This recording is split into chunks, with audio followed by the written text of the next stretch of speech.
Stillman and Company, 102.5, 106.3 The Game, streaming live on Twitter, Twitch, YouTube, and Facebook Live today from the Busy Bee Plumbing, Heating, and Air Conditioning Game Nashville studios. Barry Trotz will join us at 5 o'clock today from Toronto. Things not looking so great for the Predators. And Adam Vingan, we'll get into that later today as well. Ian is here today. Hello, Ian. What up, what up? So I have got to start. I've got to start on something I've been thinking about since yesterday. I've been thinking about it since the end of the show yesterday, and I want to start on it. And again, as you all know, I'm not a Pro Football Focus is the end all be all. I'm not one of those guys. I'm not trying to be that kind of guy. I'm not ever going to be a Pro Football Focus is the end all be all. But I do use Pro Football Focus. Like we talk about it on the show, and last year when I decided to go all in on free agency and the free agent boards, and we use Pro Football Focus's information like, oh, this guy's a slot corner. Oh, this guy's and I enjoy Pro Football Focus. And then there are things that I remember from Pro Football Focus that I'm like, hey, Pro Football Focus was super high on that guy. In the case of Sunday's game, Frankie Louvu of the Commanders was a guy who in Carolina last year, Pro Football Focus said, this is the best off-ball linebacker. And I'm like, he's got some sacks, but he's an off-ball linebacker. How's Frankie Louvu? Frankie Louvu, I don't know if you guys saw it Sunday. Frankie Louvu's pretty good. What about Aaron Brewer? Again, can't take it for everything. That's why it can't be the end-all be-all, because I know Aaron Brewer's terrible. So you have to kind of watch it a little bit and then say, okay, does it add up with what your eyes see?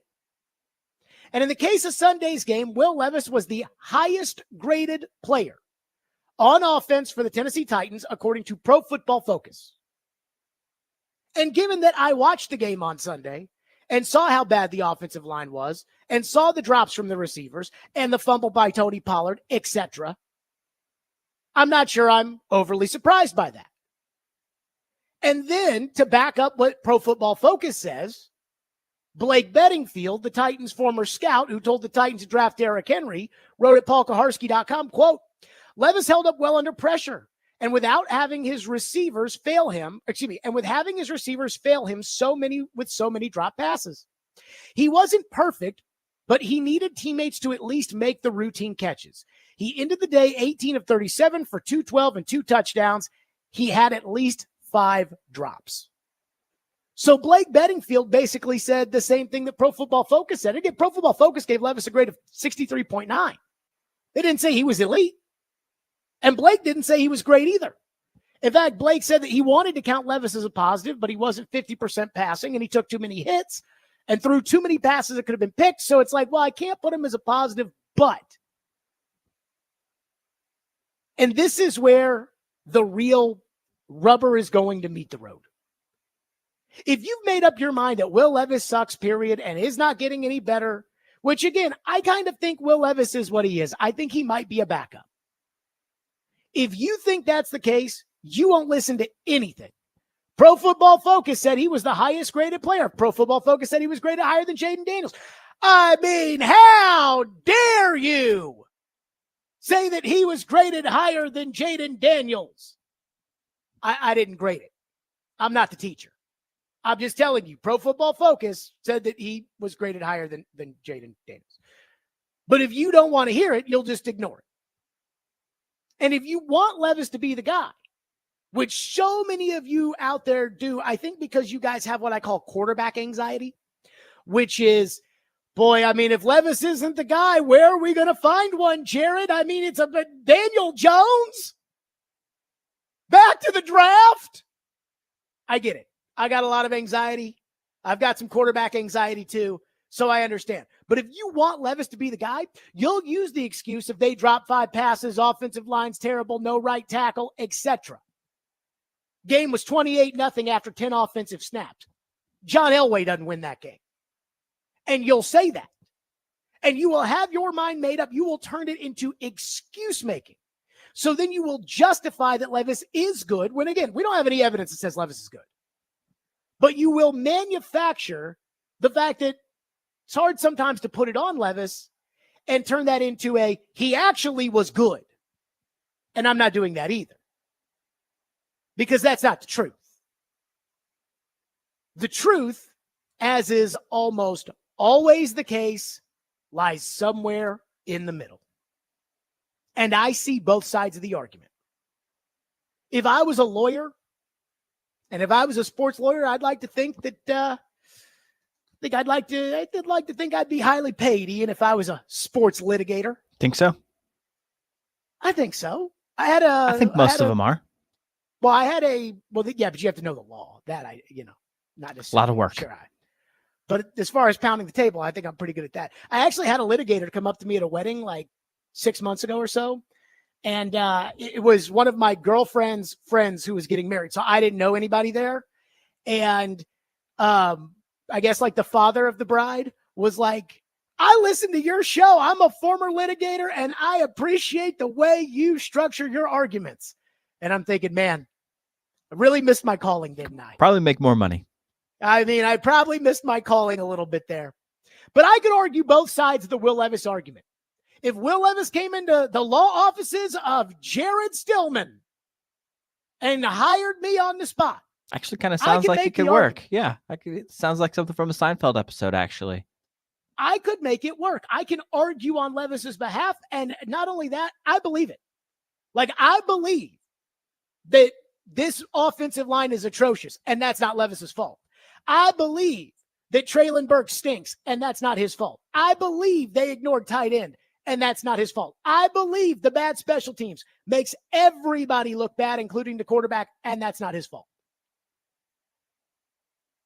But at the same time, I can also make the case that, well, like, what has Will Levis done well? Like, what has he done? What did he do on Sunday that elevated the football team, which is the job of the quarterback? And the answer is really nothing. So I can argue both sides. And there's validity to each argument. So what do? And this is why general managers and head coaches get paid so much money. Because they have to decide what the verdict really is, and they have to be right. If a judge or a jury sentences somebody for a crime they didn't commit, and they later find out, hey, actually, there's some DNA evidence this guy didn't commit that crime, the judge doesn't go to jail. In the NFL, if you're the general manager and you're the head coach and you guess wrong at quarterback and you think, you know what, Levis is our guy, and it's just our offensive line's terrible and our receivers are this and you're gone. Does anybody remember the name Mike Maccagnan? Mike Maccagnan was the general manager of the New York Jets. They traded up to number 3 to draft Sam Darnold. Sam Darnold still got a job. Sam Darnold, based off of his performance this year, still has a career. Mike Maccagnan does not. So that is what the general manager and head coach of this football team, whoever that may be this upcoming year, maybe it's Ran, maybe it's not. But this is what they have to figure out. This is why they get paid the money. I can't tell you. Is Levis a victim of the Titans' poor roster construction? Or do the Titans have an okay NFL team that is being held back by its quarterback? I have an opinion, but I don't know. PFF says Levis outplayed Jaden Daniels. He had a higher grade, more drops, more big-time throws, and was sacked on less % of the pressures. We also have to note that Jaden Daniels' best production came when he was throwing the ball in the direction of Terry McLaurin, a guy that Will Levis doesn't have. How would Will Levis look if he had Terry McLaurin on his team? So we all have to decide, but our opinions don't count. It is the opinion of the person who will be making this call. And again, I don't know who that is. Amy, Kenneth, Barkley, Ran, Chad, Brian, Bobby, Scotty, Stevie, Susie, Jared. Is Will Levis part of the problem, or is Will Levis part of the solution? And the answer to that question is completely subjective. Because again, you can argue either side of it. History will be the one that tells us who was right and who was wrong, as it almost always does. But it's easy to know what someone should have done when you know how the story ends. I don't know how Will Levis's career is going to end. The reason I was right about Sam Darnold, and Ian, I think I can say I was right about Sam Darnold. We'll see. The reason I was right about Sam Darnold was because in Carolina 2 years ago, when Matt Rule wasn't coaching and David Tepper wasn't micromanaging, after they had fired Rule, after they had gotten rid of Baker Mayfield, after Tepper had gone on his quest to go trade every asset he had to get Bryce Young, Sam Darnold was 4-2 with 7 touchdowns, 3 picks, and a 92 quarterback rating. He got them back into the playoff race. He wasn't the problem in Carolina, but everybody just assumed he was. I watched those games. Gentry Estes watched those games. He knew that Darnold wasn't the problem. Darnold goes to a good team, and San Francisco sits the bench for a year, and then goes to a good team with the best receiver in ball, with a good coach, and all of a sudden, they're right in the thick of the NFC playoffs. Again, he wasn't the problem in Carolina.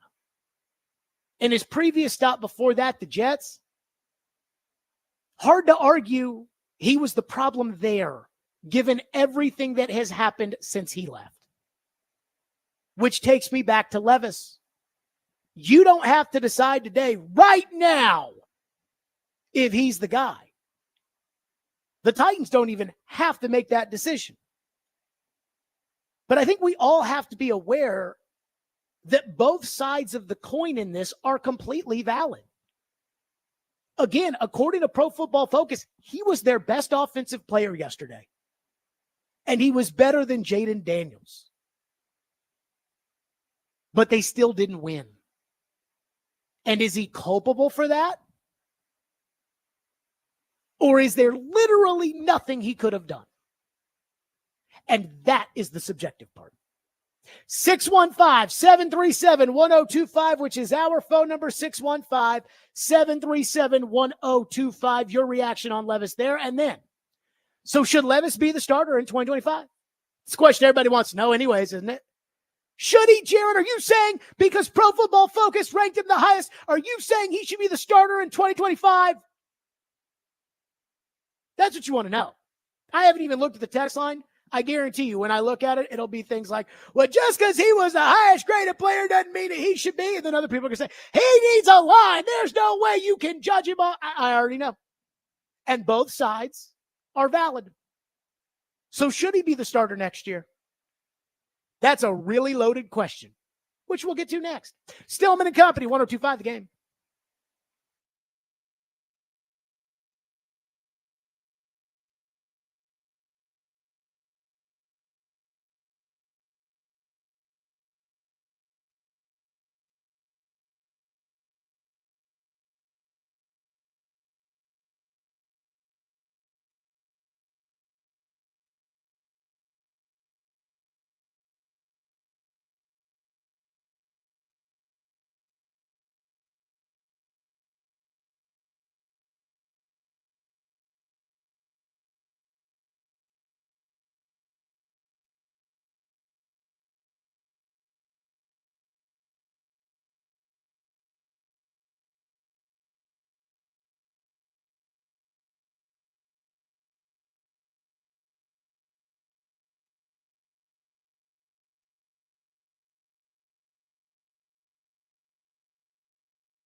Ryan, it seemed like Will was more comfortable in dirting the ball and doing it quickly rather than trying to push it. I think he did one to the left and to the right. Mm-hmm. Yeah, those are important parts of playing the position where, particularly on an early down, a first down, I think I called a bootleg on an early part of the game, and the end didn't quite react, and he's kind of up the field, and the route wasn't there with the timing of the defensive end, and so Will just darted the ball instead of taking an 8-yard sack on a naked. And to me, those things are what progress looks like, and that's not necessarily exciting. It's not something that you're going to point to and jump up and down about, but it is an important part of playing quarterback, of knowing when to get rid of the football, knowing when to not take a negative play. And to see him do that on 2 or 3 occasions in the game was, for me, really encouraging. And those are the things that were sacks, a month ago, that we ended up taking 7 sacks, and 2 of them were because we're holding the ball on the perimeter on a first down where we can just throw the ball away. 1, save yourself the hit. And then 2, save the morale of the offense, and we'll just go to 2nd and 10 as opposed to 2nd and 17. So growth there for sure. Yay! He threw the ball away. Wow. I mean, you got your franchise quarterback. What else is there to discuss? I kid. So where we sit today, should Will Levis be the Titans starter in 2025? Let me answer that question for you, because it's a very loaded question. Here's what I believe. Number one, if Ran Carthon and Chad Brinker returned, then I want Will Levis to return too. I do not want Carthon and Brinker picking the next quarterback for them to start the process of ruining and then have a new GM and new coach come in and tell everybody, we love this guy, only two weeks later tell everyone, I didn't pick that guy. That's how the NFL works. Just look at the Denver Broncos. Russell Wilson. Sean Payton was hired, remember, to fix Russell? Yeah, no, thank you. Now, in fairness, the Broncos are doing okay, and so is Russ. But I don't want to pay $39 million for someone not to be on my team. So that's the first thing. Because you know what's going to happen is if they pick a new quarterback, then all of a sudden, whether it's a free agent or whether it's a trade or whether it's a pick, it's going to involve a first or a second round pick, or it's going to involve $80 million, or it's going to, that the next administration just can't get out of. So I don't know where Amy is on them, but if she is hell-bent on keeping this administration the way Joe is hell-bent on saying that she should have done her homework, thus she should keep them, then I'm not interested in letting them spend the money and picks to sign a Sam Darnold, or for them to make a trade for a Kirk Cousins, or for them to use the first pick on Cam Ward. I'm sorry. I'm not putting that on the next guy. The second part of should Levis return as the quarterback next year has to involve who else is out there. And we do talk about this some, but we probably don't talk about it enough. Kirk Cousins might be out there. He also might be toast. But would you rather put a 37-year-old Kirk out there as opposed to a 26-year-old Levis? Sam Darnold is better, but do you want to commit the next 3 years of your life? You know I love Sam Darnold.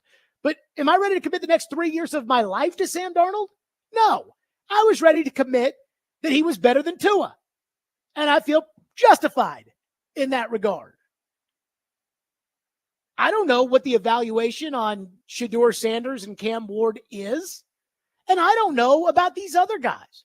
Everybody tells me about Sanders and Ward. I mean, I remember when it was Trubisky and Watson and Mahomes, they thought was a back end of the first round guy. And all of a sudden, Mahomes is headed to Canton. And again, these are questions that I don't know the answers to. I don't know who all's going to be out there. There may be a team that has a quarterback that likes his quarterback that at the end of the year, for whatever reason, or we think they like their quarterback, and at the end of the year, they're going to sit back and they're going to say, well, you know what? We really, really liked our guy, but we really don't want Kyler Murray anymore. Well, now we have that discussion. What else is out there? And I think that's part of the equation. But here's what Will Levis hasn't earned from me. And this is the only definitive thing I will say. He hasn't earned the certainty of the position. He hasn't earned that. Jaden Daniels will be the Commanders quarterback in 2025. period. He's earned it. He was the number 2 pick in the draft. Caleb Williams, Drake May, same scenario. Josh Allen has earned the certainty that he will be the Buffalo Bills starting quarterback. Could the Bills get a better quarterback than Josh Allen? I mean, anything is possible, but it's not very likely, so they're not going to go looking. That's where I sit. Levis hasn't earned that. There are a handful of quarterbacks throughout the NFL that have that certainty that, hey, no matter what happens, you're the guy. Some of it is contractual. Tua and Trevor Lawrence ain't going anywhere. Why? Because they're making a ton of money. They don't win a lot of games, but they're making a ton of money and they're not going anywhere. They've got the certainty.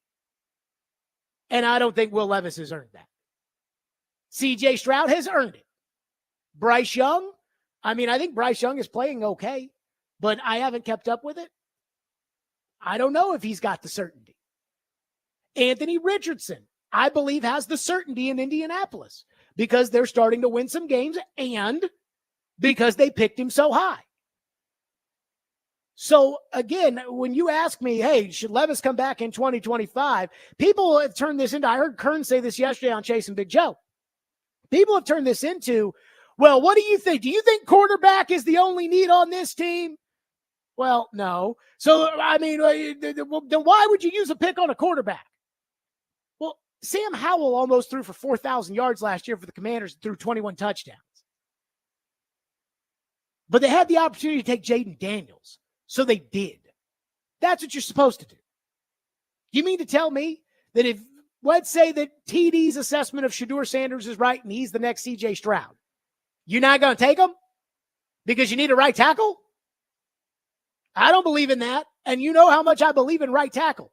Again, the right tackle story was you're not going to be any good if you don't have a right tackle. The right tackle story wasn't you have to draft the right tackle with the number 1 pick, even if a great quarterback's out there. That's not the right tackle story. So again, the one thing, I can't tell you if Levis should come back or not.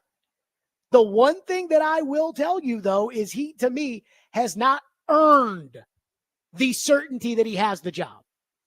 Burrow, Lamar, Allen, Stroud,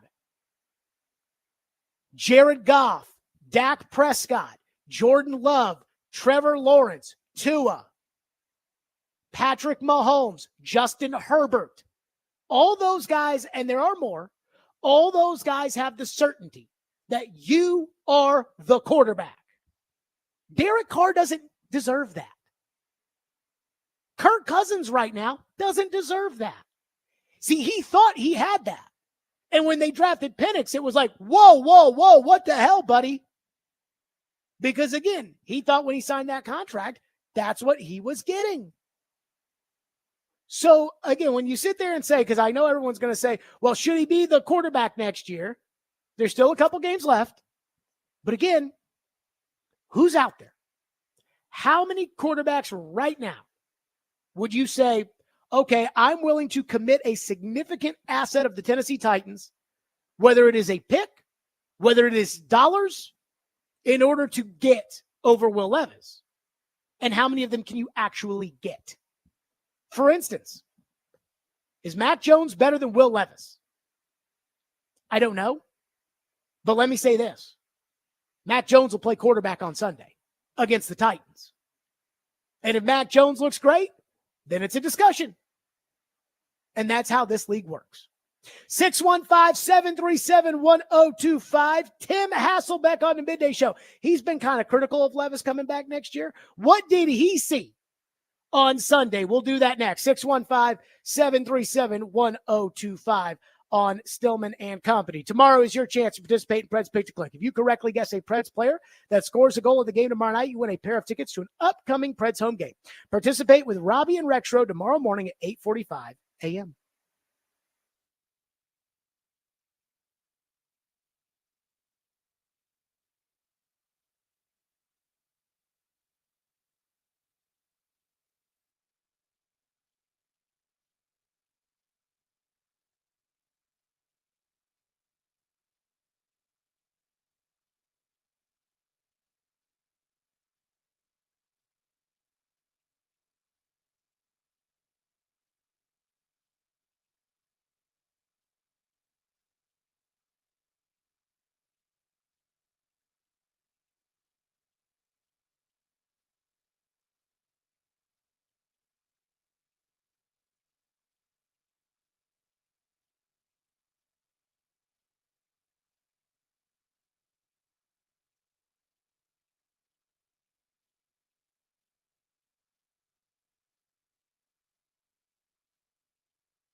when we look at how he's played over the past 4 weeks versus the beginning of the season, are we maybe making more of the progress that Will Levis has made over the past 4 weeks because of just how bad he was to start the season?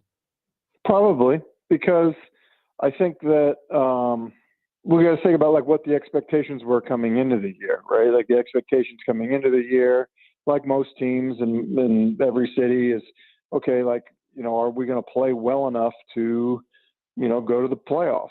Like, are we going to play well enough to, you know, feel like we have a quarterback that we want to build around? So, you know, I think that was the feeling in the beginning part of the season. And then obviously when it didn't go well, the initial reaction was definitely like, hey, like this won't work. It's not going to happen this way. And so with that, you know, you then say, okay, like how do you reevaluate him? I think last week we talked about, like, let's say he continues to play on this trajectory through the rest of the season. Does he enter into the year next year as the presumed starter? Like, I don't think he does. So I think that's a drastic difference from, hey, he's going to be the starting quarterback and everyone's going to feel, you know, good about building around him, you know, for the future. There you go. Tim Hasselbeck saying, look, we're just comparing Levis to what he was. We're not looking at, again, hey, is this guy really franchise quarterback material? But the only little caveat I'd throw in there, and let me say this, I trust Tim's opinion. I don't really know Tim that well. Really, I don't even think I really know Tim at all. But let me say this. What I will tell you is I trust his opinion. And he hasn't wavered too much. He's given credit to what he's seen, but he hasn't been, oh, he sucks, oh, he's great. He hasn't done that. And he's saying, look, is he what you think of in a franchise quarterback? Probably not. And so that's why I would say he hasn't earned the job. The caveat being, if there's nobody better to give it to next year, then don't throw the baby out with the bathwater, but recognize that. Phone lines driven by WilsonCountyHyundai.com, 615-737-1025. One texter says, Will Levis equals Kenny Pickett. Sign Darnold and trade him for a bunch of footballs. This front office doesn't have years left for him to develop. So here's why I am not interested in this front office signing Sam Darnold. Because I think Minnesota is going to tag Sam Darnold, and then they are going to try to trade him.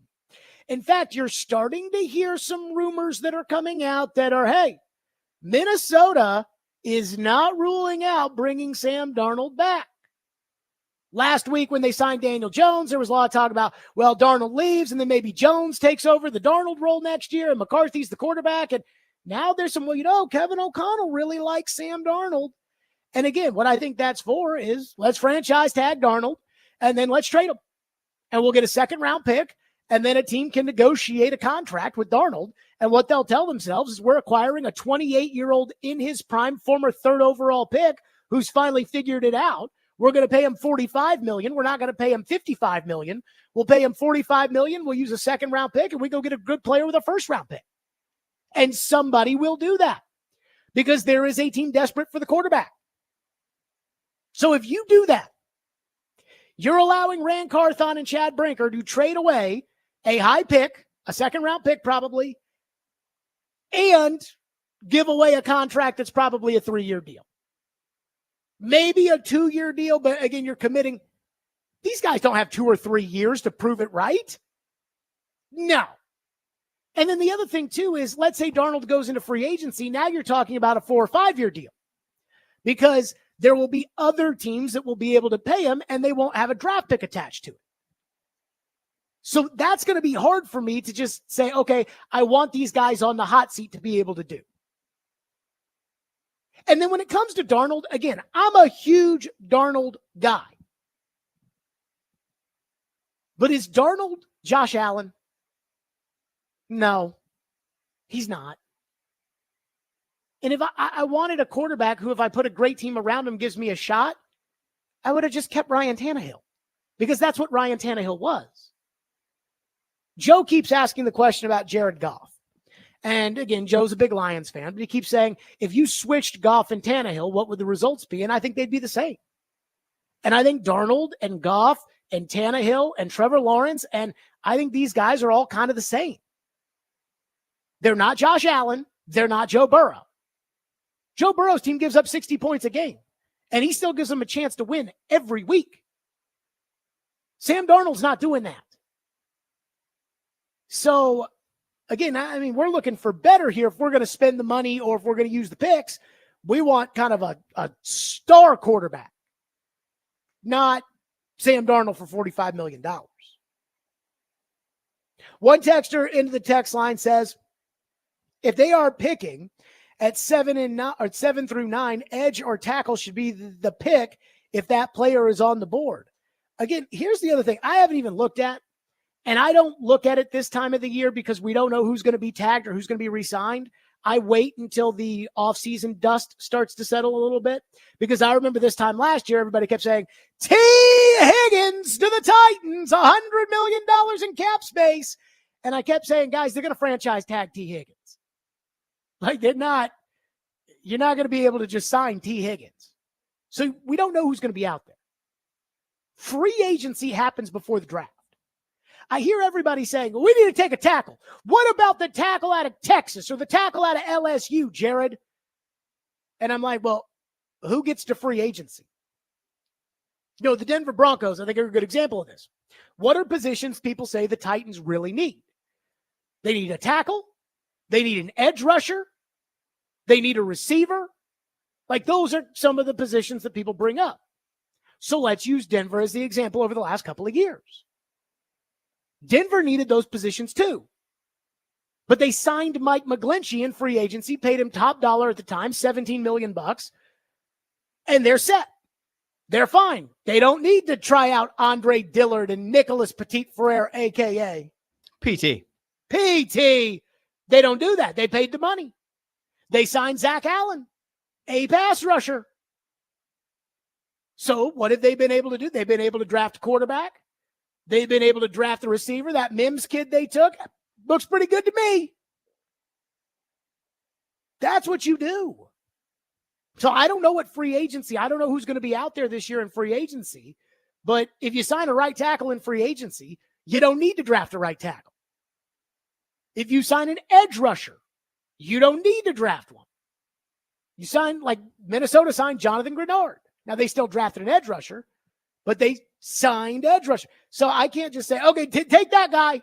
We are not there yet. As much as people, I think, want to put it there. One texter into the text line says, no matter where the Titans pick in the draft, they're just going to screw it up. It is what it is. We should be used to it. Well, I mean, you know, I keep hearing this. Man, the Titans are bad. They've always been bad. They're always going to be bad. They're just bad. You guys do know that between the years of 2016 and 2022, the Titans were actually, wait for it, good. Like, I hosted those shows, and a lot of you all listened to those shows when we used to talk about, you know, again, take a prominent Skip Bayless says that Kansas City isn't as good as Tennessee. Do we agree? We used to have those discussions. Should Derrick Henry be league MVP? We had those discussions. It's not like the Titans were bad all those years. I mean, I remember last year in the middle of the year when they traded Kevin Byard and they kind of, you know, they waved the white flag that they were giving up on the year, and it was week 7. And I thought to myself, Jesus, how are we going to do this? I mean, every year I've been on the air, except for the first year in 2015 when I was a puppy and I was just trying to get my boat to the end of the stream every segment. I don't even remember how to do a season where the team's bad. I'm serious about that. I was thinking that in the middle of last year, because in 2022, I know they went 7-10, but they were playing competitive football until the last game of the year. I was sitting there in October of last season thinking to myself, how do I cover a team that stinks this bad when everybody knows in November it's over. And I did not know. Now I know that it's just kind of the same, just not as fun. It's more depressing. I actually wonder if the Titans and the Predators crappiness has actually made my life more depressing. And I'm thinking there's a chance that they have. 615-737-1025. We're back to more of your phones. Stillman and Company, 1025 The Game.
On the Levis evaluation front, basically handed a 28-point deficit early and then asked to throw the remainder of the game. How did you feel his fourth game post-injury went?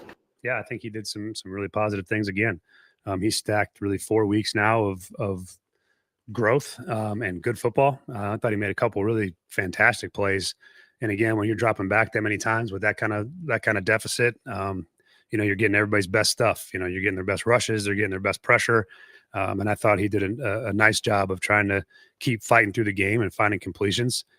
Still got things to work on, but I'm very positive on the things that he did in the game throughout the course of it that showed that he's still growing and still getting better. And again, there's plenty of things that he's got to keep continuing to improve on, and some things that we can keep manufacturing in practice to help him, particularly with the pocket and some of the escapes in the pocket where we're not taking 1-yard sacks. We're getting on the perimeter and maybe making some plays or getting a chance to extend it. So those things are things we'll continue to hammer. But yeah, certainly a good enough performance by Will given the circumstances. That was Brian Callahan talking about Levis. Let's get to some phones at 615-737-1025. And I don't know if I've already said it today, but our phone lines are at wilsoncountyhunter.com. Adam in Portland texts in. All of a sudden, he loves Levis again. It's just wild to me, the roller coaster here. So this Adam in Portland text, I mean, this is basically the exact same thing he called in and said yesterday. This whiny crybaby, quote, not that Adam's a whiny crybaby, but this opinion is a whiny crybaby opinion. We haven't had a fair chance to evaluate Will Levis because his offensive line has been terrible. It's impossible to see what he's truly capable of when he doesn't have the protection to run the offense properly. If you think we've been able to evaluate him under these conditions, you clearly haven't been watching the games this year. Steve McNair never had an offensive line even half this bad. He would have struggled poorly in this offense. Well, first of all, I know Steve McNair never had an offensive line this bad. You want to know why? Because Steve McNair's general manager didn't screw around with right tackle. Would you like me to explain that one? Please, no. Okay. Adam Colin basically said the same thing, which is I'm ready to roll with Levis next year because there's no way to really get a fair judgment of how good or bad he is based on how crappy this team is. That's true. But the word he used was fair. This is the NFL. The NFL is not fair. Life is not fair. Some people grow up with more money than you. That's not fair. Some people have better genetics than you. My best friend, I went to college with, one of my best friends. One of my best friends I went to college with had a couple of cups of coffee in the major leagues. His dad is in the, I think, slow pitch softball Hall of Fame, or maybe it's the fast pitch softball Hall of Fame. I don't know. This freaking guy is 6'3" and has had 3% body fat my entire life, or at least as long as I've known him, which is since college, 15 years. This guy has got 3% body fat. I remember one time he was pitching against the Sounds, and we went out after the game, and he was like, if I don't watch what I eat, I lose weight. He's like, I have to watch what I eat to gain weight. I'm like, holy crap, I wish I had that problem. I mean, I wish I had that one. Life is not fair. And so when you tell me that, hey, it's not fair to evaluate Will Levis, of course it's not fair. I mean, do you think it's fair that Patrick Mahomes got to go to a team with the best offensive coach, the best tight end, the best wide receiver, and a team that was the number 2 seed in the AFC playoffs? Of course it's not fair, but again, this is the NFL. You know what I think is hilarious about the lack of fairness? Every time we talk about fair in the NFL, I bring up Mike Mularkey. Because Ian, I think it's fair to say that Mike Mularkey, regardless of the Rubisky, he got a raw deal. You could look at it that way, yeah. I mean, this team does nothing but lose, and we're told that the GM and everybody that they should be okay. Mularkey won, and he got fired. That's true, but we also, shouldn't be too surprised when a new GM wants to hire his own coach. Again, that's not really fair, though. I mean, I'm just saying. Mularkey, in my opinion, Mularkey did what was asked of him. He did the job. He did a good job. And he got fired because of MGS, my guy syndrome. What is hilarious is I think Robinson, the guy who fired Malarkey, I don't think it was fair what happened to Robinson. So, it's unfair that he fires a guy, and then it's unfair that he got fired. But it's the NFL. It's life. So, no, you can't properly evaluate Levis when they have no right tackle. I agree. No tight end. NWI is the number 2 receiver of this football team, and he should have been the number 2 receiver from the jump. And instead, he started off at number 4, number 5. I mean, their special teams are so bad. How many games alone have the special teams cost the Titans? 3? So I don't do this whole fair thing. One texter says nobody cared how fair it was when they ran Malik out the door. I mean, think about that. I kept saying, do not play Malik Willis as a rookie. I saw it in training camp. I remember I said, he stinks right now. And everyone's like, he's a rookie, Jared. I said, I don't care. Like, if Tannehill gets hurt, he goes in. He's playing right now.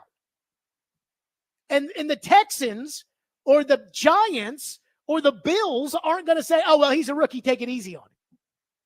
He should have been redshirted. That wasn't fair to him. So this, I don't think it's fair. One texter says, why do people want a quarterback like Levis that won't even win us a division championship? Again, I started off the program today saying Will Levis was the highest graded offensive player on Sunday, according to Pro Football Focus. So out of every single offensive player that touched the ball on Sunday, Levis was the best, period, including the lineman. He was the best, according to Pro Football Focus. And Blake Bedingfield at paulkaharski.com wrote something similar. And yet, there are people that are going to hear that and say, see, this is not his fault. You can't blame him. It's not fair. And on the other hand, there are going to be people that think that Levis stinks no matter what. And they're going to say, well, why? Who cares? He can't even win us a division title. And I said, there is truth on both sides of that. In this case, I don't know that Levis can't win you the division title. If Rex Grossman can win the NFC, surely with a bad division, if the special teams were good, the defense was elite, and the general manager got a right tackle, could Levis win a division in this division this year with Jacksonville, Indy, and Houston? I think he probably could. Again, that doesn't mean they're going to win the Super Bowl, but you just say something like, well, he can't even win us the division. Who cares? How do you know?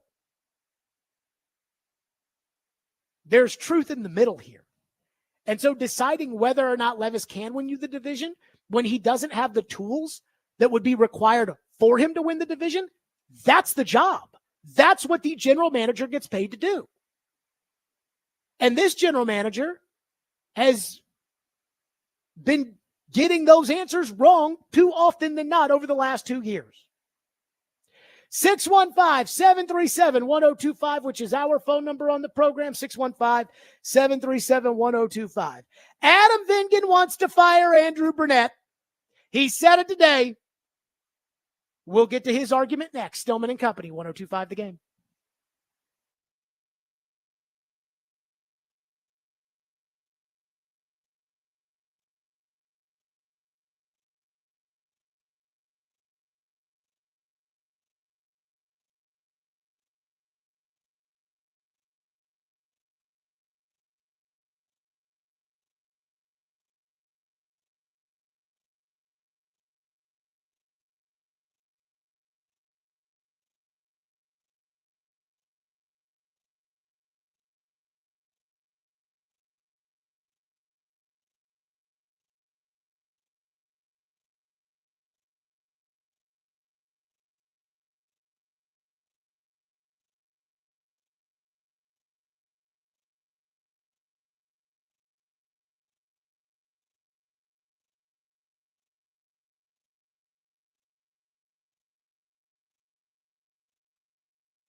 Stillman and Company, 102.5, 106.3 The Game, streaming live on Twitter, Twitch, YouTube, and Facebook live from the Busy Bee Plumbing, Heating, and Air Conditioning Game Nashville studios. Predators General Manager Barry Trotz will join us on the program at 5 o'clock today.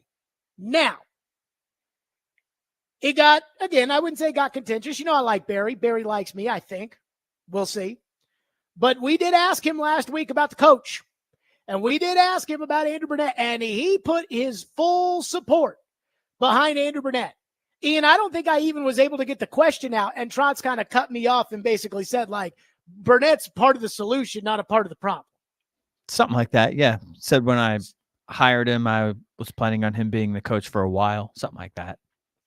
And since then, they lost in overtime in horrendous fashion. They lost in overtime in horrendous fashion. And they lost in overtime in horrendous fashion. That's not good, in case you didn't know that. So Adam Vingan was the first one to do it. And I've been saying for weeks, Ian, have I not been saying for weeks, Adam Vingan has a stick up his rear end to fire the coach? Yeah, maybe a week or two. Yep. I mean, I've been saying he wants to do it. He's got his finger around the button. He won't push it. He wants to. Today, Adam Vingan pushed the button on Andrew Burnett. Here's what he said. This season, to borrow a phrase that Jared Stillman likes to use a lot, has been an unmitigated disaster. And there really is nothing else. If this organization is trying to get these players' attention, that what you're doing is not good enough, there really is only one quote unquote simple thing they can do. And that's to make a coaching change. And we played the clip for me from a month ago. And for me, that loss to the Flyers last week, that sort of sent me over the edge. They controlled that game and they blow it. They give up the tying goal with 12 seconds left and lose in overtime. And then part of me was like, well, let's see how they respond. Then they lost the next game in overtime 3-2 and the following game in overtime 3-2. So I just think that where this team is going, they expected to compete for the playoffs. They expected to be in the running for the Stanley Cup. And instead, as I said, they have roughly the same odds of having the best odds in the NHL draft lottery than they do making the playoffs. And that's why at this point, if I were in charge, Derek, listeners, I would make a coaching change. I can't say I blame him. I can't find fault in the argument he made. Last week was not a good week for Burnett. Between losing every single game they played, including 3 in a row in overtime, this season to Adams, I mean, it's completely off the rails. Like, let's just call it what it is. You know, I think after the game, Keyser posted something when they lost on Saturday night and said, this team is mystifying, which is the word that Steven Stamkos used after the game on Friday. And I said, there's nothing mystifying about a team that has the fewest wins in the conference and the worst goal differential, which as of Saturday night, they were minus 21. That was the worst in the Western Conference. That's a sign of a bad team.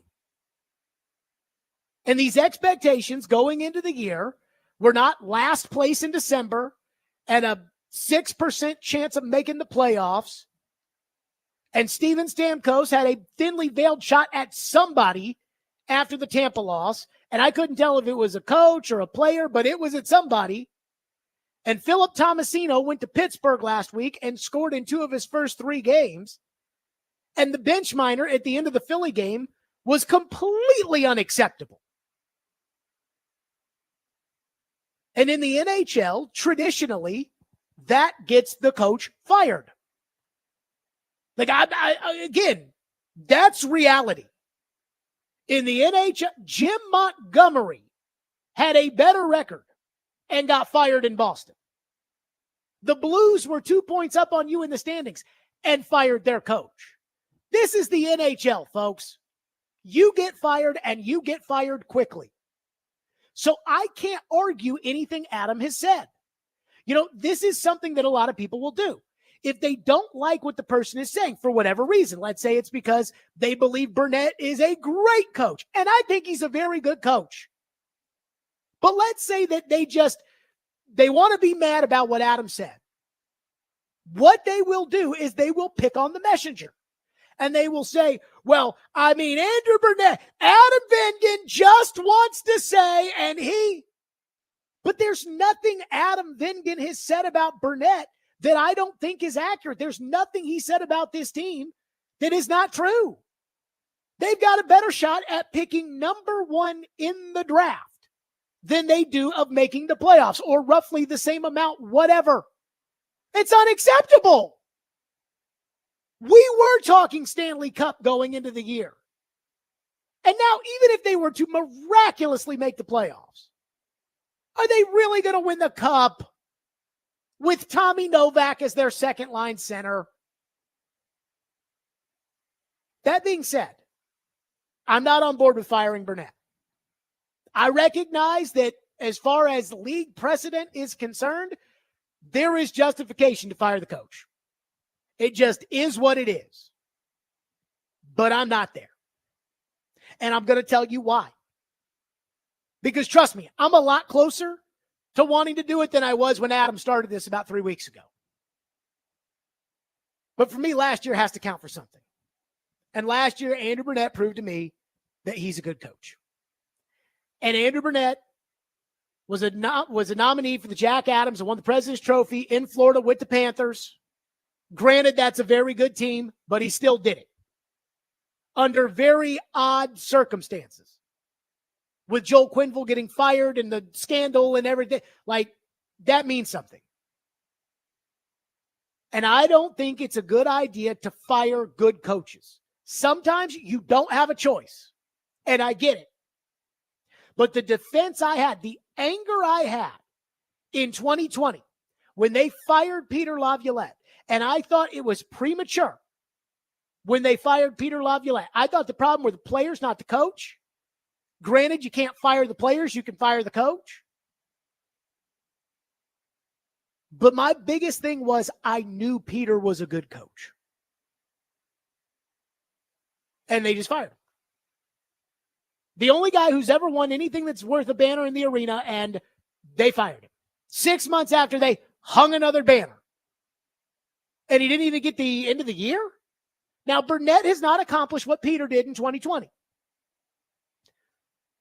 But I think Andrew Burnett is a good coach. That said, I am absolutely losing patience.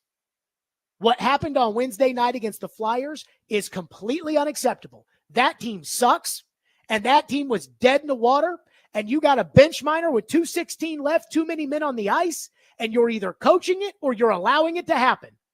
They scored, they score in overtime. Unacceptable. And at some point, isn't this team going to figure out how to win a game in overtime? 3 in a row? Whatever the problem is, clearly there's a confidence issue. Clearly there's a cohesion issue. Clearly it's not a buy-in thing, but it is a getting everybody on the same page. Guess what the coach's job is? That. So I am losing patience. I'm not there right now to say fire the coach. But the choice Barry Trotz made this offseason, and it was a choice, with the contracts he gave, put himself in a position where if he's going to do anything drastic, trading Tomasino and Scott Wedgwood is not shaking up the room.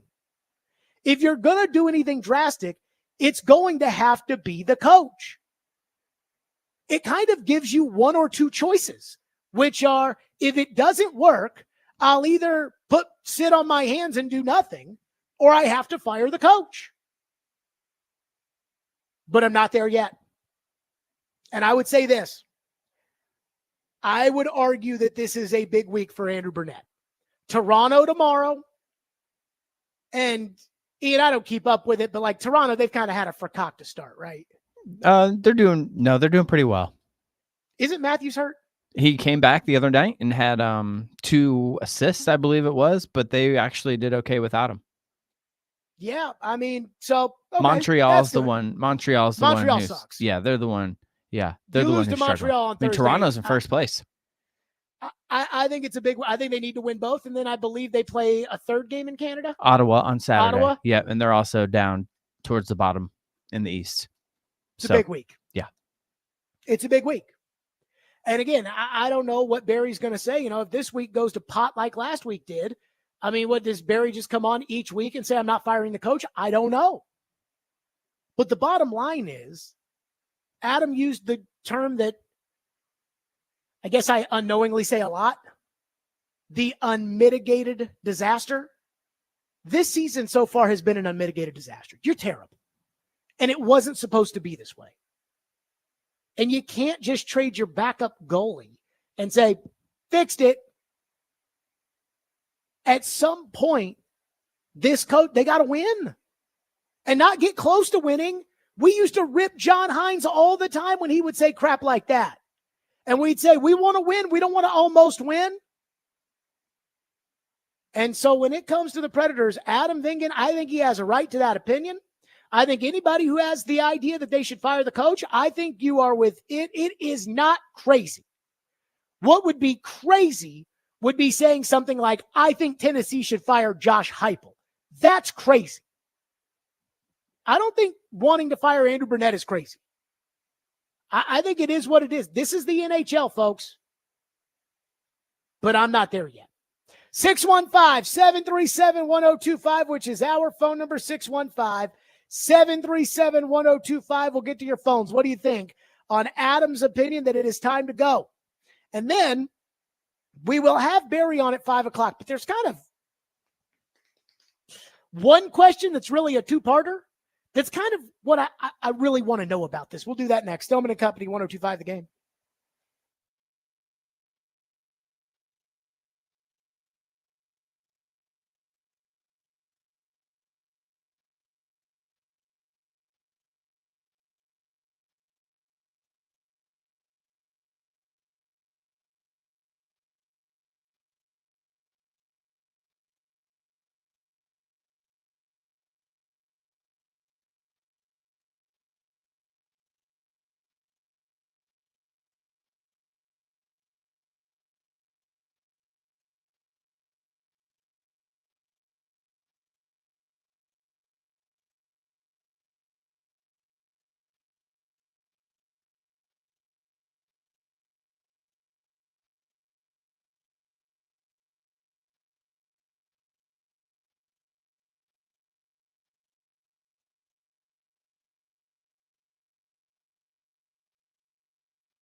So I'm going to ask you a question, and I'm going to state for the record here that I have said that I am not in favor of changing the coach. That I have said that I think Burnett's a good coach. I think what he did last year was good, and I'm for it. But again, it is a discussion point. Yeah, no, absolutely. It's out there. I'm sure I don't do a lot of reading of the media. Someone might say something to me or whatever, but I believe in Andrew's a good young coach, and he's just like a good young player. Is that you just to get rid of a coach to get call it a sweetener bump or I call it a sugar high. a sugar high? Yeah, is that the right thing? And that's always the decision that the general manager has to make, or the ownership, or whatever.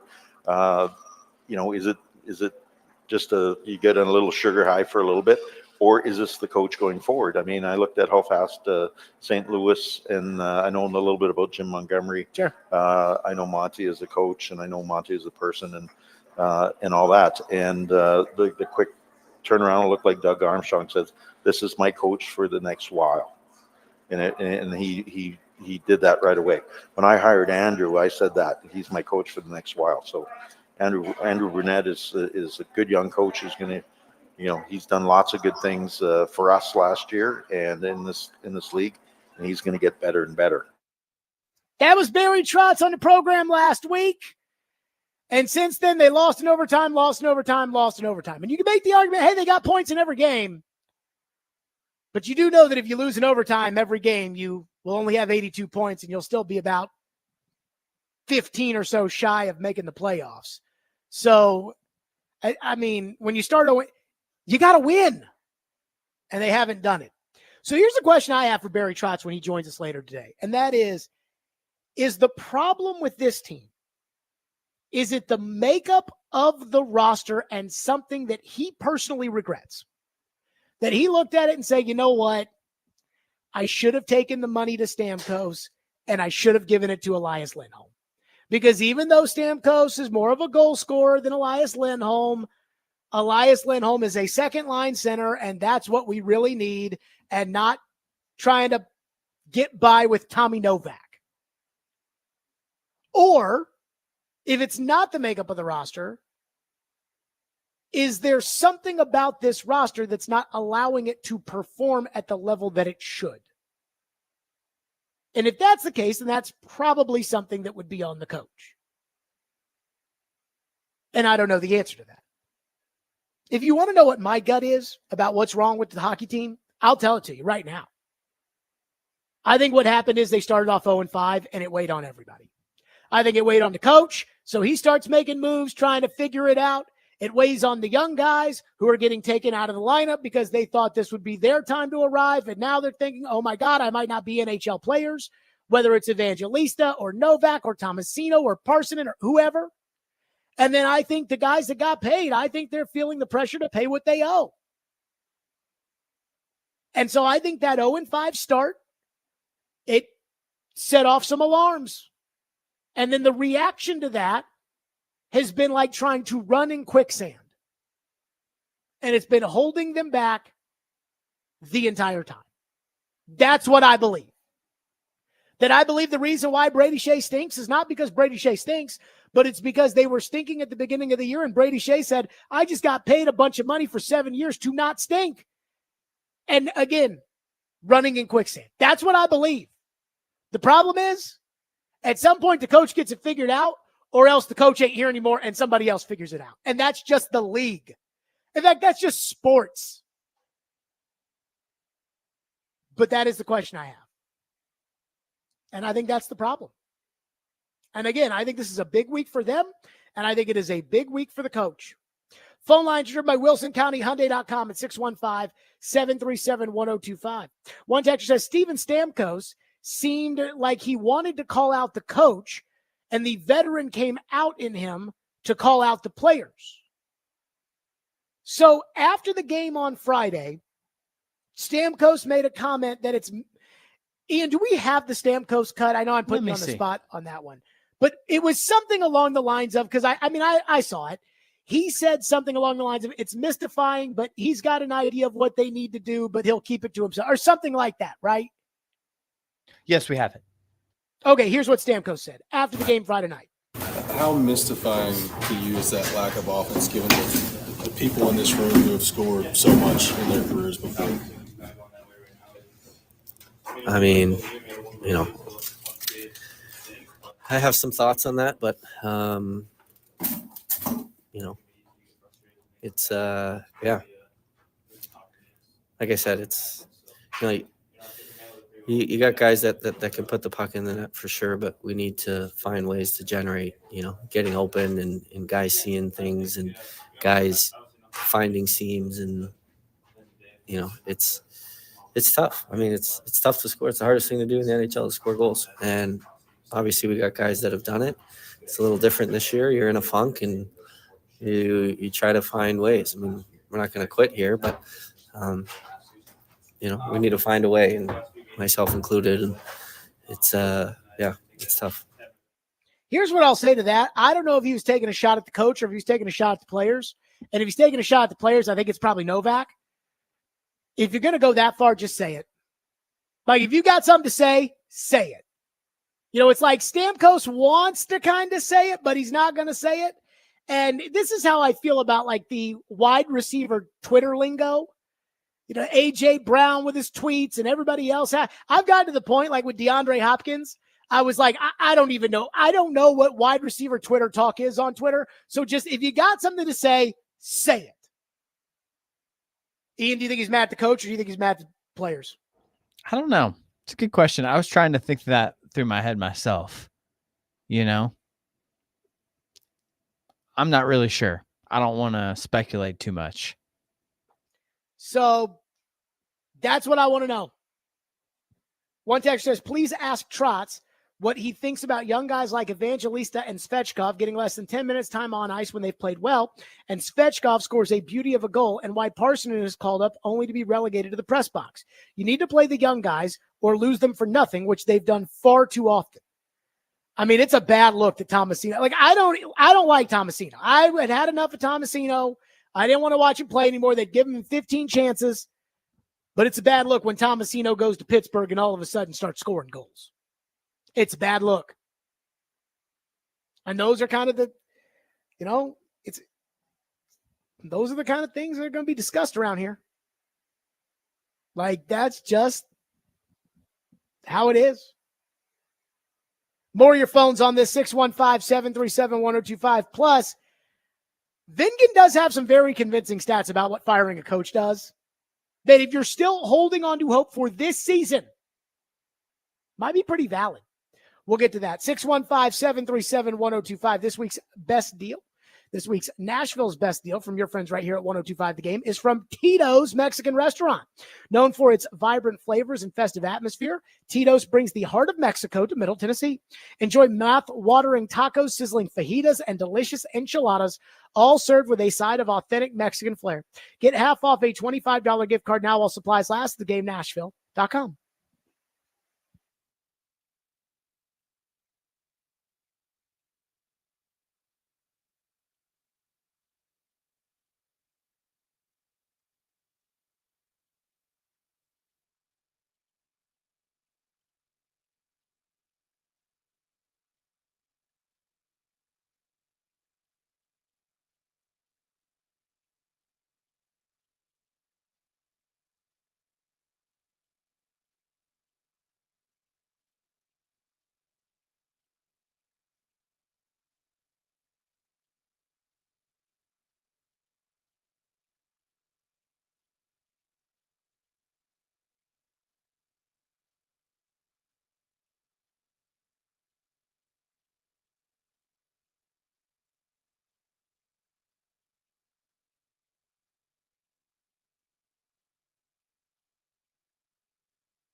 I asked the NHL Stats and Information Department.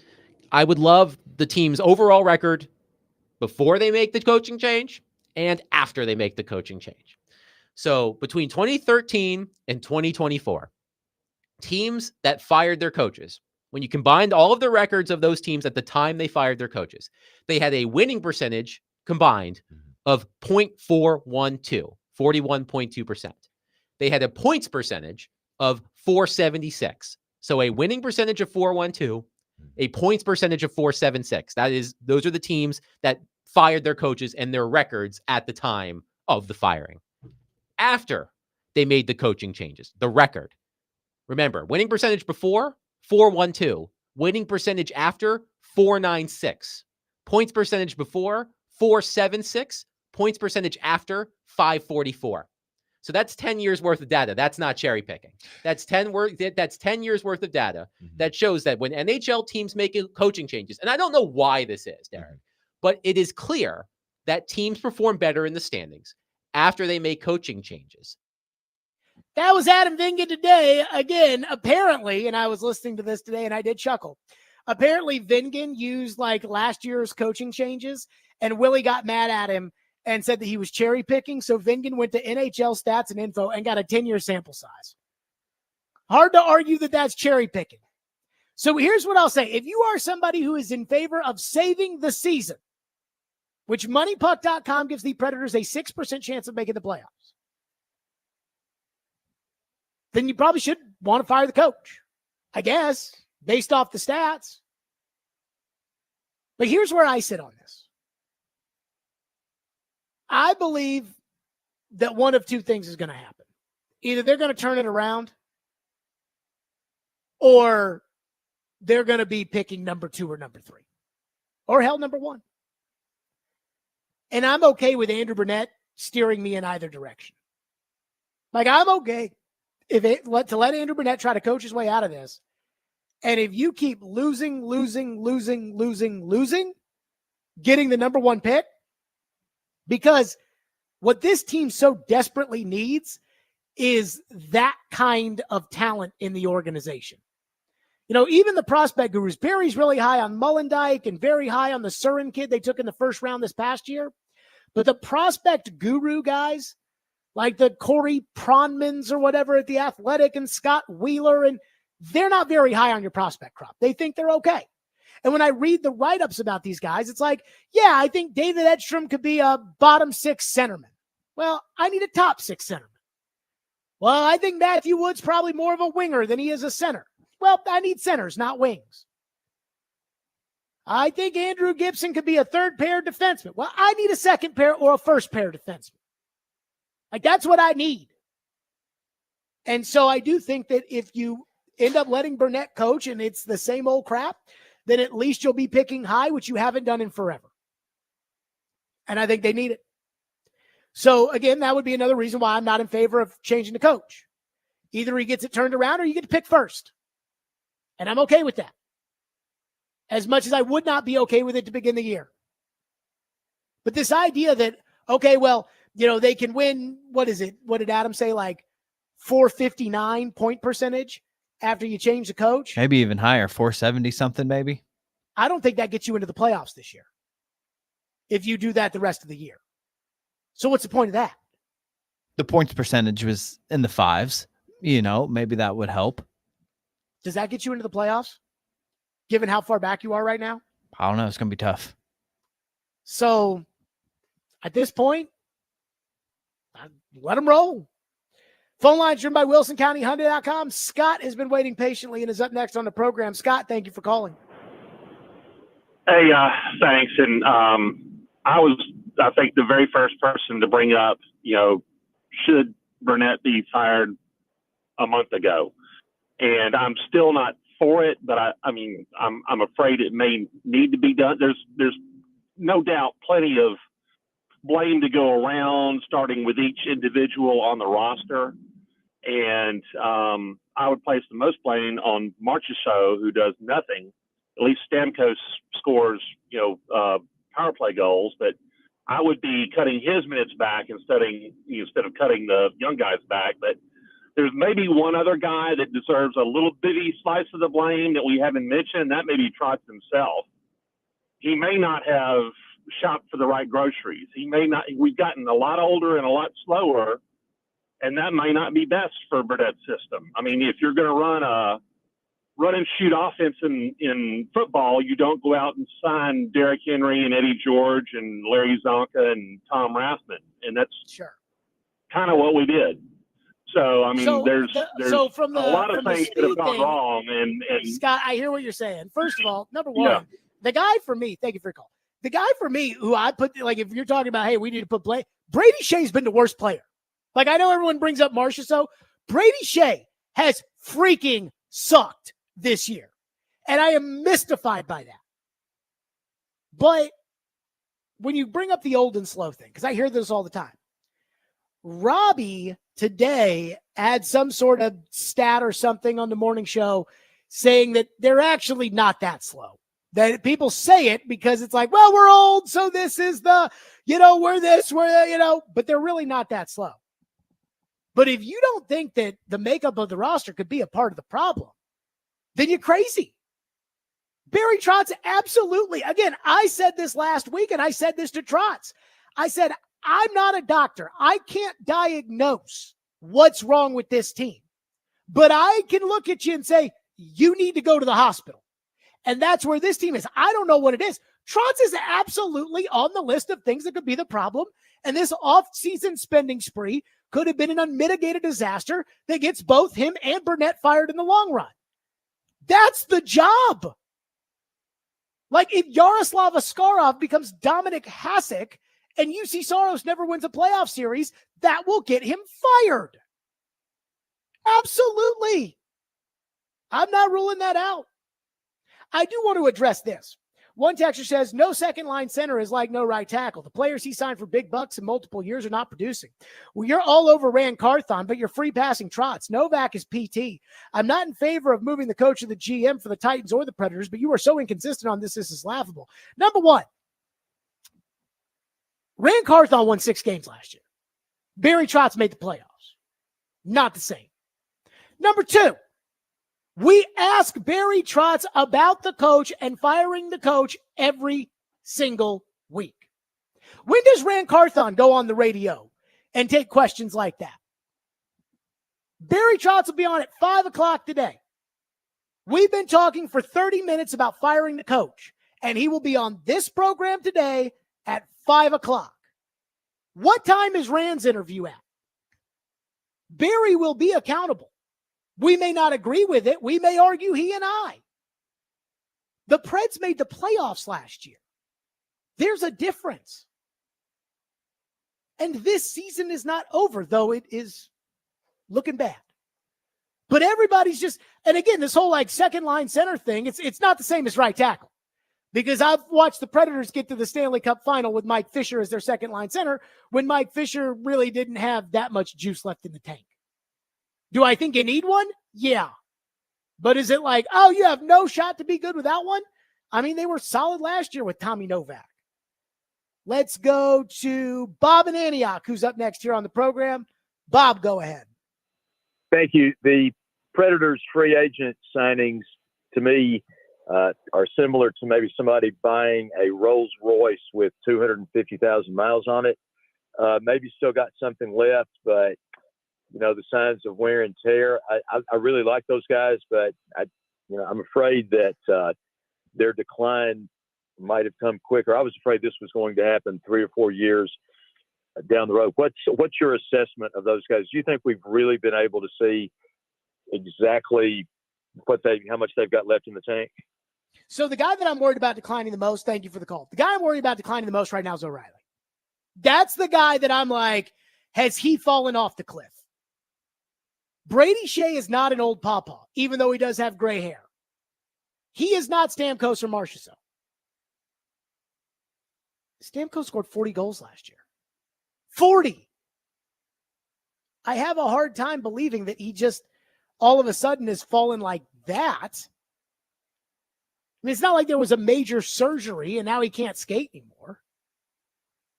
But I do think that big picture, yeah. I mean, I think we have to address the fact that Tampa didn't want to bring Stamkos back. And Vegas wanted to bring Marchessault back, but on their terms.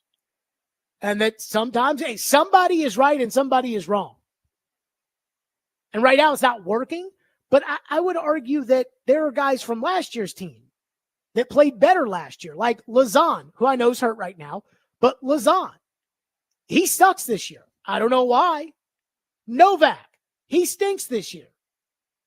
Add that to it too. I think these just blanket statements like, oh yeah, the free agent signings are like getting an old Rolls Royce. I think that's too generic because it doesn't address what's wrong with Novak. It doesn't address what's wrong with Carrier and Lazan. I do wonder if some of them are trying to if they're trying to establish like the correct roles for everybody. Like Derek Demes had this whole big theory about DeAndre Hopkins in the offense for the Titans and the role that played and how that messed up a lot of everybody's kind of situations. Like I wonder bringing in a Stamkos and a Marchessault and what that does to the roles of, because what that does to the role of Forsberg or Evangelista, and everybody just trying to adjust. I mean, I guess it's fair. Again, the problem is nobody really knows the answer. Oh, no, I think we're all because just trying on one to come hand, up it's with like, theories. well, it's the system. Okay, well, it's the system. Okay, then change the coach. Well, but it's not the system. These guys are too old. Well, is it the system or are the guys too old? Well, it's the roles they're playing. Well, is it the system? Is it they're too old? Is it they're not playing the right roles?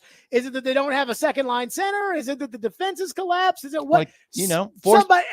Nobody knows the answer. Forsberg was on his way to 50 goals last year, 48, whatever he did. And now this year he has to, is he the top scoring option or are they trying to make Stamkos the top scoring option? He's on the same line. Well, I mean, they've been messing that around. He was at first, and now it's O'Reilly, and now they're going back to the Nyquist-O'Reilly line on the power play. Right, but are they trying to defer too much? It was the same line. Exactly. The beginning of the year, their hope was that line would pick up where it left off, and the second line could kind of blend together with the two veterans and Novak, who I think disappointed a lot of us. In the playoffs. I'm just saying, did the addition of those guys, Stamkos and Marchessault in particular, stunt some of the growth that Forsberg, Evangelista, Novak were having last year due to how they're trying to defer on who's going to score? Maybe, but that can't be like a reason to not go get good players. Like I can't sit there in free agency and say, you know what? Go bring back Kiefer Sherwood instead. Oh, I understand, but I'm just trying to say everyone's just trying to find their roles right now. And it's been a struggle, obviously. If that's the case, I don't know how you fix that other than you just keep playing. Firing the coach isn't going to change that. No, I'm not sure. So again, I mean, look, I can't diagnose the problem, but everybody just keeps telling me like, oh, no, it's this. And I'm like, well, if it's that, then why is this a problem? Well, but then it's this. That's the issue for me. But as I said, my patience is wearing thin with the coach. Especially the way they lost last week. 3 games in overtime. It's in the Flyers game. Unacceptable. 615-737-1025. So a former Titan today called out another former Titan rather publicly. And I have some thoughts. We'll do it next. Stillman & Company. 102.5 The Game.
Ladies and gentlemen, the NFL has made it official that Azeez Al-Shaair, a linebacker for the Houston Texans, will be suspended for 3 games. John Runyon, vice president of NFL fining and punishment, basically released a long-ass statement about him being a multiple-time offender, and obviously this has happened before with different things. He's been fined, and a 3-game suspension felt needed, but it's that last sentence that we have highlighted there that is really going to be the thing that is going to draw some electrifying content. Your lack of sportsmanship and respect for the game of football and all those who play, coach, and enjoy watching it is troubling and does not reflect the core values of the NFL. Your continued disregard for NFL playing rules puts the health and safety of both you and your opponents in jeopardy and will not be tolerated. Okay, that's from an NFL exec, John Runyon, former player, to him in his announcement that he's getting suspended for 3 games. First of all, AJ, 3 games. I don't think anybody expected that. I thought maybe 2 would be max. 3 games, a lot. How do you feel about the messaging and the way it was delivered there to Azeez? That was a bit interesting, was the wording of that. And of course, anybody that's paying attention, this is followed by the clip of John Runyon goring a 49ers player over the pile back when he was playing, which I don't blame him for that at all. He was just playing, but it is interesting how they worded this. Like, okay, so I'm sure all of you now know Azeez Al-Shaair, former Titan, has been suspended 3 games by John Runyon, former Titan. And again, you heard in the cut from McAfee, they basically called out his sportsmanship and everything else. So I will just tell you what I think and I know of the situation. I saw the play. It was a dirty hit on Trevor Lawrence. You knew it was going to get him suspended. I thought for a game. Evan Ingram runs over right after the play's over, and he pushes Azeez down, which leads to a fight. Now, I don't know about any of this after Azeez got kicked out of the game thing. I thought normally you get kicked out of the game and then like the head of the security walks you back to the locker room. But what do I know? 3 games is an overreaction. I mean, again, I know Azeez well enough, like as far as him, the player. I mean, I don't know Azeez, but I covered him last year, watching him. Azeez is not a dirty player. Azeez is not what John Runyon was as a player. I've always said about Azeez, because everyone's like, look at how many tackles he has, Jared. And I'm like, Azeez Al-Shaair is always a day late and a dollar short. So if it is 3rd down and 7 and the quarterback scrambles and Azeez is the one responsible, he will always stop him after he gains exactly 8 yards. He's always a day late. And he's always a dollar short. And when it came to Trevor Lawrence's slide, again, it's bang, bang. The quarterback slides. If the quarterback doesn't slide, then we expect Azeez to knock the crap out of him. If he does slide, we expect Azeez not to do anything. And Azeez was a day late. And this time, not a dollar short. And he knocked out Trevor Lawrence. It was dirty. It's a game. 3 games? Rob Gronkowski one time turned around and dove at the head of Tre'Davious White and got 1 game. Azeez gets 3. Nick Caserio, the general manager of the Texans, called a press conference today, and he ripped the NFL for how they're portraying Azeez Al-Shaair. Again, I'm not an Azeez fan. I'm glad Azeez is not on this team anymore. I actually think Kenneth Murray is better than Azeez. But I certainly don't think Azeez is worth $11 million. And I don't think you win because of Azeez Al-Shaair. And I don't even think he's really helping the Texans that much. But I never watched Azeez Al-Shaair play and thought, that's a bad guy. When he was with the Titans last year, I never thought that. I never thought he was lazy. I never thought he didn't care. I never thought he was a bad teammate. I mean, I didn't like when he went to San Francisco and got down in the huddle with them while he was still technically on the Titans. That I didn't like. But again, I don't think he's a bad guy, which is kind of the discussion that we're having today, right? Like, is Azeez a bad guy? Because that's what the NFL's saying. And then there's the guy who's doing it, Runyon. I mean, Floyd, it's hilarious how we talked about this on the pregame show on Sunday because Derek and Chris played with John Runyon. with the Oilers, and how this was something, I don't know if we were discussing it on the air or off the air, but like Floyd told me, when it came to fighting in practice, John Runyon was always, he was Simmons, but like for real. Simmons talks a big game and then he kind of gets into it a little bit, but have we ever seen Jeffrey Simmons like, just straight up melee somebody? It's always got some serious hold me back, bro energy to it. Runyon would fight and fight dirty. And Floyd told me, he said he had to talk to Runyon one time and say, hey, man, you can't kill somebody on the practice field. You can't poke people in the eyes. You can't kick them in the groin. And you cannot kill somebody on the practice field. That's the kind of player John Runyon was. One of my favorite stories. And, some of these Floyd stories, it's like, Floyd told me what he remembers, which is probably 75% of what was actually said. And then I'm telling you what I remember he told me. So that's probably like another 75% of what was actually said. But when he was interviewing John Runyon at the combine or wherever, thinking about drafting him, he asked him, what's your motivation for football?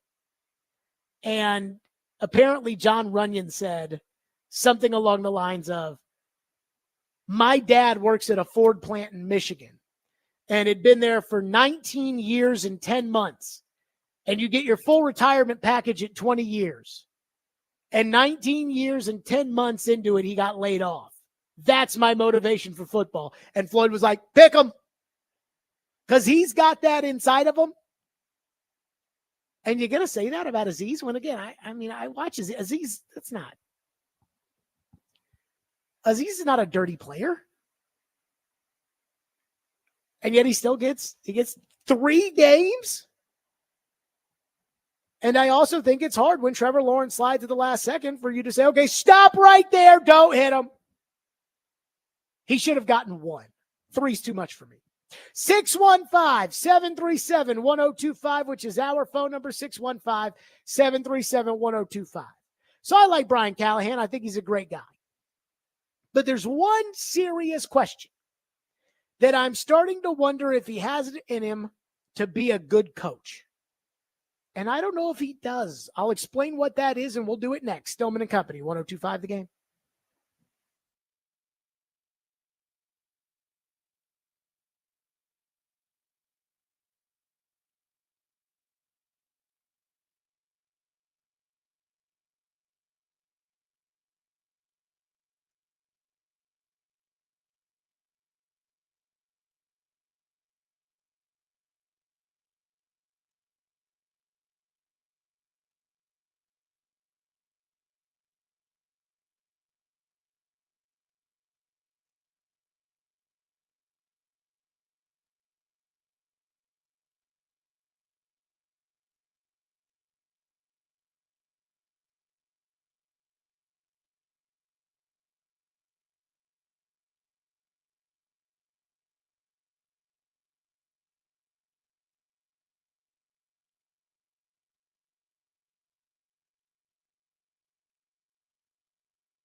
Stillman and Company, 1025, 1063, the game streaming live on Twitter, Twitch, YouTube, and Facebook Live. We are live from the Busy Bee Plumbing, Heating, and Air Conditioning Game Nashville studios.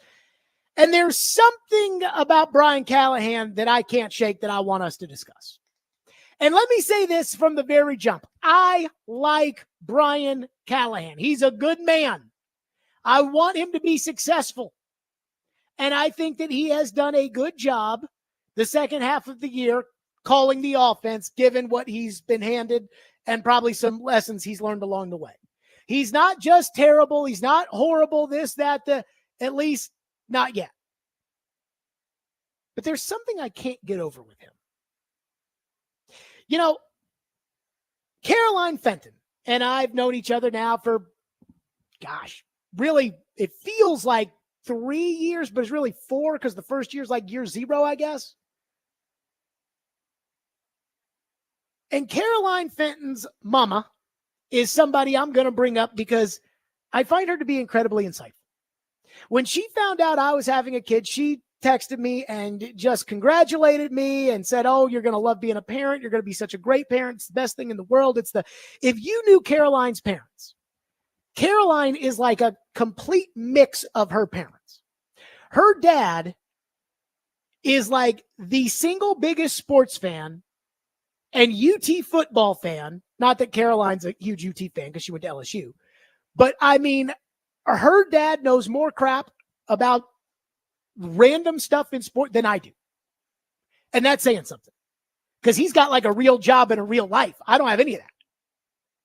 And her mom is a school teacher who is just one of the most thoughtful and thought-provoking and insightful people I know.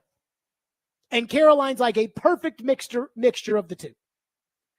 And when Caroline's mom found out that I was having a kid, she sent me this long message and congratulated me and told me, and one thing she said is, the hardest thing in the world as a parent, and Ian, maybe this is true for you, maybe it's not, you tell me.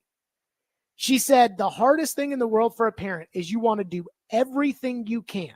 You want to give them everything. You want to give them the world. And the hardest part is sometimes you have to stand up and tell them no.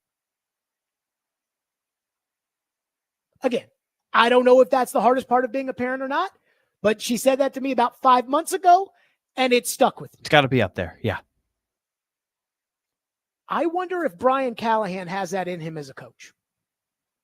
That's what I can't get over from yesterday. I wonder if Brian Callahan can be mean enough to be a head coach. It's amazing that less than a year after Mike Vrabel was fired, we're having this talk, but I actually think it's warranted. Like we've asked, can Rand Carthon be accountable? The answer is no. We've asked, can Will Levis be the guy, a superstar quarterback? Feels like the answer to that's also probably no too. But can Brian Callahan be mean enough to be the coach? Can he hold guys accountable? Or is he the nice parent? And that's just how he is. Yesterday, I brought up toxic positivity. The offseason was littered with it. Every podcast interview, every practice that the offense struggled, Callahan would get up there and say, it's because the defense did well. That's convenient. But maybe that's just how he is. Maybe he sees Will Levis throw a ball into triple coverage in practice and sees a guy jump up with it and says, you know what? Great play, Elijah Molden. Instead of, well, let me go to the podium and lie about it. And as the seasons progressed, I've seen more and more where I'm like, does Callahan have that foot that he just puts down and says, no mas? I'm the coach, and we're not doing that. Some people will reference Jeffrey Simmons throwing the punch in practice and not getting kicked out in training camp. And I said at the time, I said, I would have kicked him out. And I know Vrabel would have kicked him out. But his parenting might be different than mine. But now when I see that week after week after week, there is a special team snafu, and week after week after week, the special teams coach gets a pass, I'm wondering, Does Brian Callahan not have it in him to call Colt Anderson into the office and fire his ass for the good of the team? I really want to know that. Well, Jared, it's not fair because I don't care. It's the NFL. I can't get over the fact that after the game was over, Jeffrey Simmons got up in front of the media. Jeffrey Simmons is the only good player this team has. If you went around to the rest of the league and you said, who's good on the Titans? They would tell you Simmons, Snead, who's not really on the team, and maybe Ridley. Again, maybe. They might forget about Ridley. But Simmons is the only good player this team has. And after the game was over on Sunday, Simmons is sitting there saying, yeah, we got too high off of our win against Houston. We were hungover. We spent too much time sniffing our own asses and thinking that our poops didn't smell. And instead, we got our rear ends kicked by the Commanders. And Brian Callahan gets up there yesterday and says, I didn't see that. Did you see it because you didn't want to see it? Like, is that why you didn't see it? Did you not see it because, again, you're too nice? You're too nice to see guys celebrate. You probably see them celebrating, talking about the Houston win, and probably think to yourself, man, our team's really excited. That's a good thing. Whereas, like, again, Feinbaum went off the week after Alabama beat Georgia because Kalen DeBoer was doing an interview on Wednesday about the Georgia game, and Jalen Milroe did an interview on Thursday, and in his press conference leading up to the Vandy game, he didn't say anything about Vandy. And he's like, Nick Saban would have never allowed that. And you can say a lot of things about Nick Saban, but I don't think you have to ask the question, does Nick Saban have it in him to hold somebody accountable? Can Nick Saban be mean? I don't think we have to ask that. Jarvis Brownlee, after the game, said he thinks some of the guys wimped out a little bit because it was too cold. And Callahan's like, I don't believe that. So where's the disconnect with the team? Because, again, these guys are saying these things in the locker room. I don't think they'd say them if they didn't believe them because, again, what good would that do? What good would it do for Jeffrey Simmons if he really didn't think that they were celebrating all week that Houston win? What good would it do for him to get up there and say, we were hungover after the Houston loss? This isn't like Bobby Knight when Steve Alford got suspended a game and they lost when he was the coach at Indiana. And Bobby Knight went into the locker room and said after the game, you know, this had nothing to do with Steve Alford being suspended. And then when Steve Alford came back, he told Steve Alford he cost the team the game. That's Bobby Knight trying to hold everybody accountable, make everybody feel bad. Again, don't have to ask whether or not Bobby Knight could be too mean. Look, we live in a different era today. I don't think the Bobby Knight way works anymore. Children today that have now become young adults, they don't take well to that kind of parenting or coaching or supervision.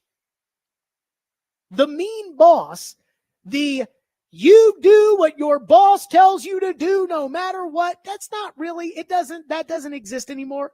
Like my parents didn't live through the Great Depression, but my grandparents lived through the Great Depression. And so my parents were taught, hey, you go to that job, and if they make you eat nails, you eat nails. Just be thankful you have a place to call a job.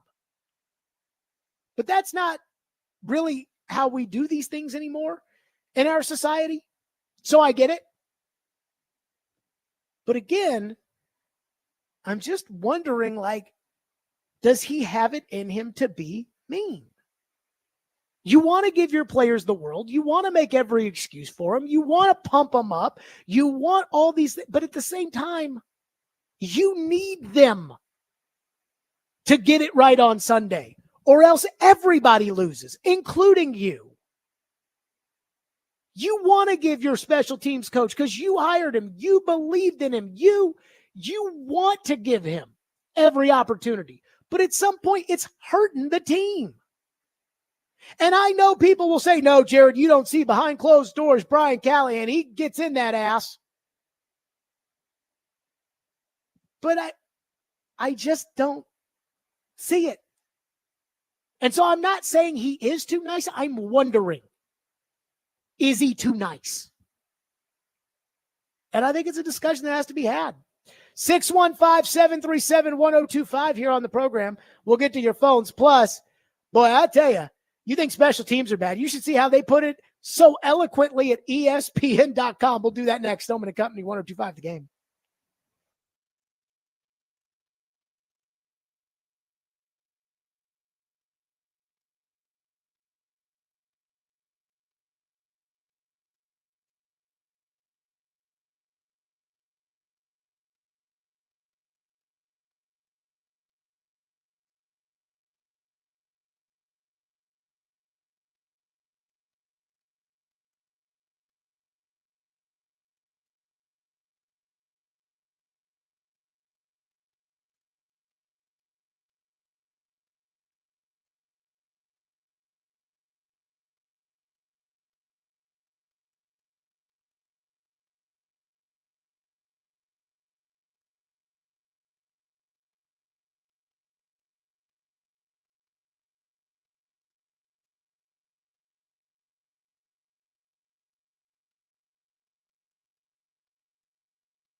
as Gonzalez has to kick it away from his own 20 following the penalty. So Jackson gets a running start. Lost the football! Jackson fumbled a punt last week. Now on the kickoff, he loses another.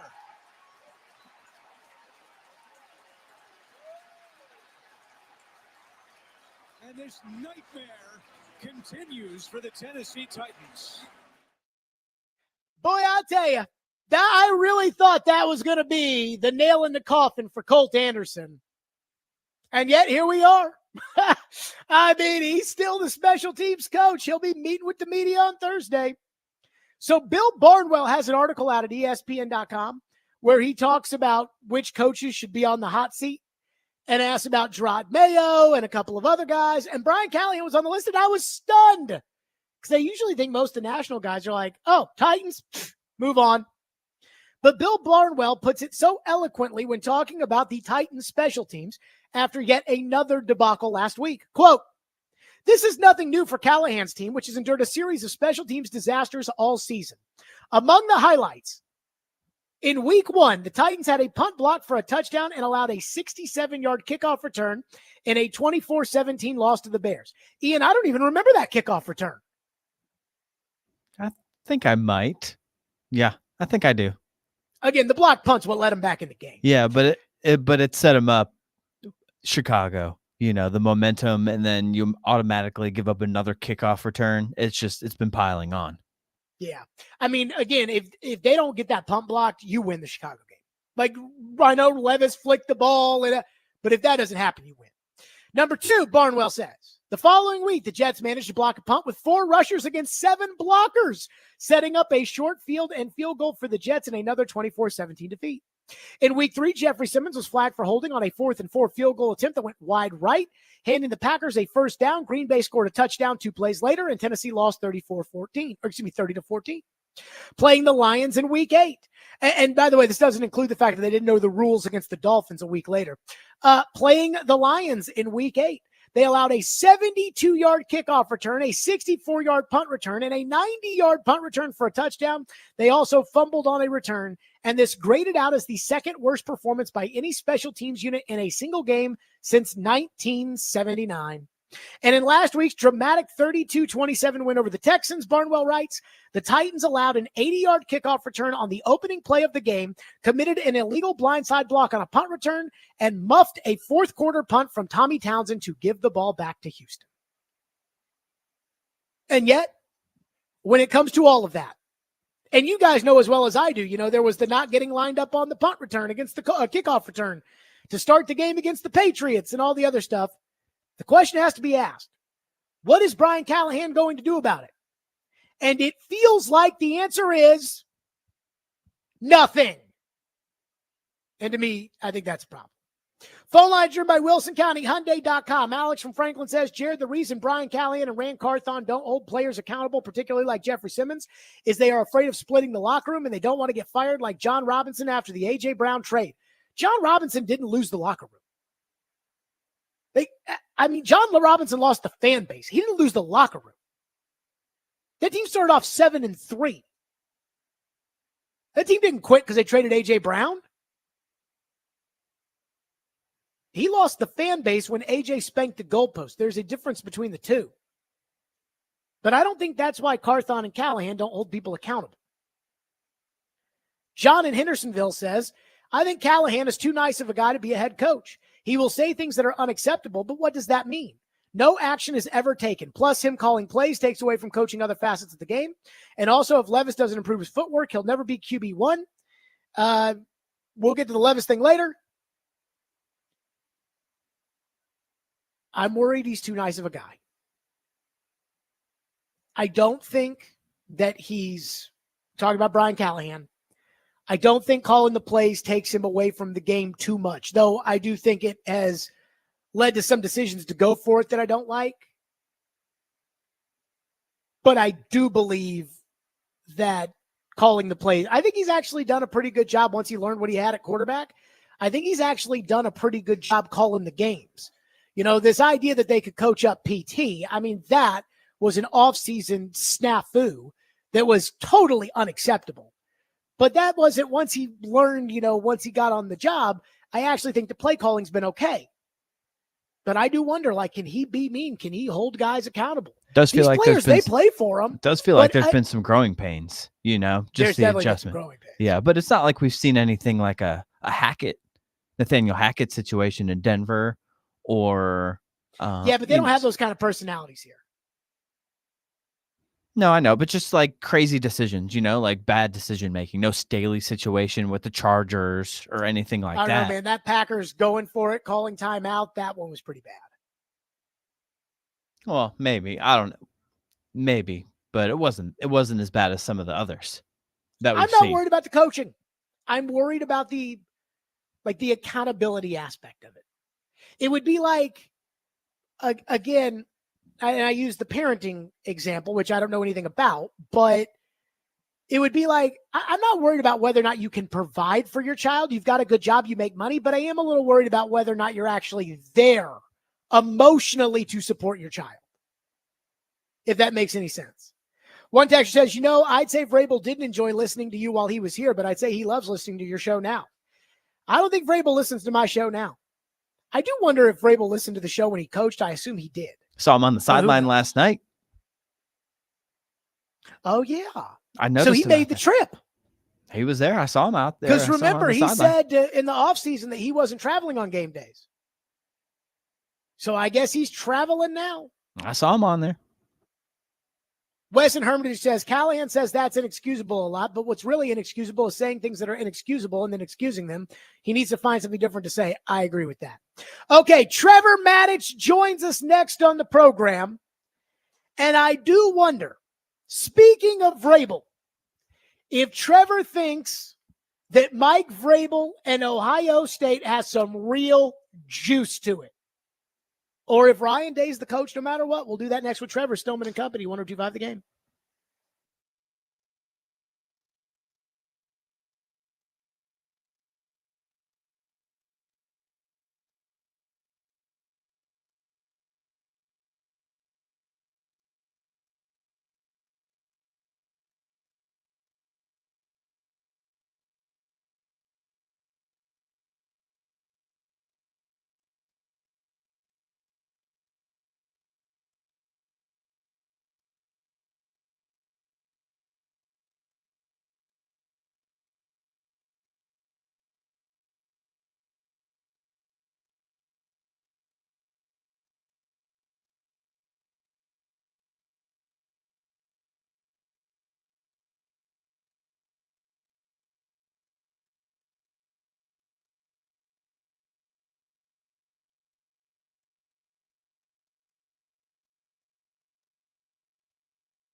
Stillman and Company, 102.5 The Game.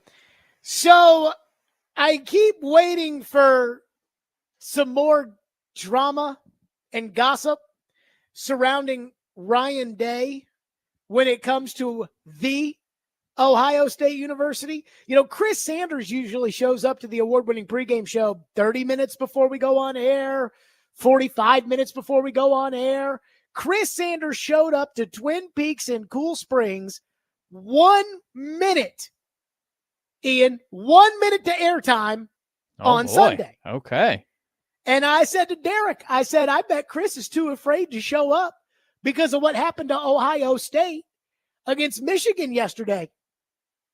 I could not believe that they would lose that game.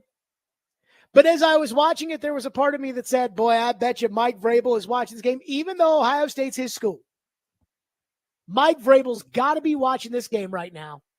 And Mike Vrabel's got to be saying, oh, my God, my price goes up. Because everybody knows Mike Vrabel's going to be a head coach at either Ohio State or in the NFL next year. And I don't know exactly which job, whether it's Chicago or Jacksonville, or I have no idea. But he's going to get a job. And when Ryan Day goes 1-4 against Michigan, and Ohio State has a $20 million roster that might be playing UT in the first playoff game, and then there's the brawl that happened after they tried to plant the flag, and again, Ryan Day didn't do anything. It's hard for me to believe that this is a marriage that's going to work out long term. And yet at the same time, how do you fire a coach who's 44-1 against the rest of the Big Ten? They'll be in the playoff. It's like, if you're going to fire Ryan Day, you better hire a sure thing. And the only thing out there, I think, is Vrabel. And then there's you're not going to get Nick Saban. They're not bringing Urban Meyer back. So what do?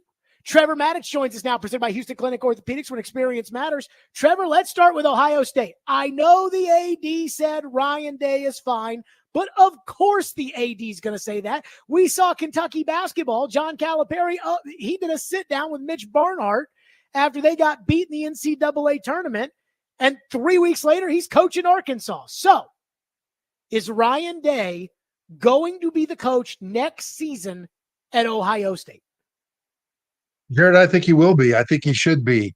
The thing is, Mike Vrabel is a tantalizing option, right? But what experience does he have coaching college football at that level? Because coaching college football is a completely different animal than coaching in the NFL. In the NFL, well, he was an assistant at Ohio State. Yes, but from a head coach standpoint, and when he was an assistant there, it was a different world. The wild west of NIL right now, and then direct payment of players, which is coming now because of the house settlement in the courts and things like that. It's a different animal. I mean, even Nick Saban, I think, was influenced to leave coaching because of the way things are done now, as opposed to the way he was accustomed to doing them. So I think Mike Vrabel would be a really good coach. The question is, who would be better than Ryan Day? You mentioned his record against Big Ten teams. He's only got one Big Ten loss, I think, in his career there, to everybody except for Michigan. But here's the problem. Having lost 4 in a row now to Michigan, and lost to this Michigan team at home, a 5-loss Michigan team with no offense at all, where the Buckeyes' mistakes are what really cost them. You can pick a bunch of them, but the biggest one was Will Howard, the Ohio State's quarterback, dropped back to pass into his own end zone, threw an interception to the right sideline. Michigan returned it to the 2-yard line and punched it in from there, a 2-yard touchdown drive. That was Michigan's only touchdown of the game. Without that, Michigan was not moving the ball. And Ohio State wins a really ugly one, most likely. But there were plenty of other mistakes that Ohio State made as well. So if Ohio State doesn't win the national championship this year, because they'll almost assuredly make the playoff, then this will be the ugliest 365 days maybe in the history of the program, because of that Michigan loss and the way that it had it. So then the question is, do you get rid of Ryan Day? And you've got to ask yourself, well, who is going to be better than Ryan Day? And if you say, well, gee, Day's been there long enough and he hasn't won a national championship and he hasn't beat Michigan and all that stuff, Well, he beat him once, but hasn't beat him for the last 4 years. You can make a case that, okay, well, our standard isn't to be very good in competing for the top. Our standard is to be winning the top, and he hasn't done that. But at the same time, be careful what you wish for, because there are great coaches in history that have never won a national championship. I think Bo Schembechler is one of them, of Michigan. I don't think he ever won a national championship. As great as he is, Hall of Fame coach. So Mike Vrabel to Ohio State could happen. It's possible. And I'm sure a lot of people in Buckeye Nation would want to see a change. But I think you've got to be real careful what you wish for. Do remember this also, that a couple of years ago in the playoff, 14 playoff, Ohio State played Georgia. And Ohio State led that game until a walk-off 50-yard field goal by Georgia sent Georgia into the national championship game against TCU, and then they crushed TCU. I think Ohio State missed a field goal. I'm sorry, that's right. Ohio State missed that field goal is what happened, but they were in position to win it with that field goal. If they had made that field goal, and thanks for that catch. If Ohio State had made that field goal, they would have won the national championship. They would have beaten TCU, not Georgia. And would we be saying these things about Ryan Day now?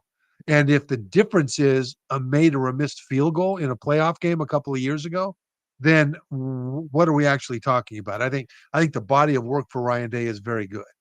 So my argument to that would be the real reason why they lost that game to Georgia. What you can argue is the missed kick. I'll argue that they should have beaten Michigan with CJ Stroud at home, and they got blown out. And that kind of goes back to Ryan Day in the big game against Michigan, and Urban Meyer dominated. Here's the thing I'll ask you about Mike Vrabel. If Mike Vrabel were the coach at Ohio State, would they have won Saturday? I can't say that they would or wouldn't. I think that's too much speculation for me to enter Trevor, into. I think they would have won. It's hard for me to Why? imagine Vrabel losing that game. Well, but see, it's hard for me to imagine anybody losing that game. I mean, if there were no coaches on the field at all, and Will Howard, the Ohio State quarterback, had called all of his own plays, I can't imagine them losing that game. Because again, the way that they did it, they missed field goals of 38 yards and 34 yards. And then they were down in the red zone on the 17-yard line on the third down and threw an interception. They would have had another short field goal attempt to at least get to the point to where it would have been tied and going to overtime instead of Michigan kicking that game winner late in the game. And so, but what you're saying, and to your point, and I think what supports your point, is that Ohio State didn't lose this game because Michigan rose up and did something that they didn't do all year long. We knew Michigan's defense was very, very good. We knew Ohio State's offense would struggle at the line of scrimmage because of injuries along the offensive line. I mean, their left tackle, Josh Simmons, was hurt and lost for the season in the Oregon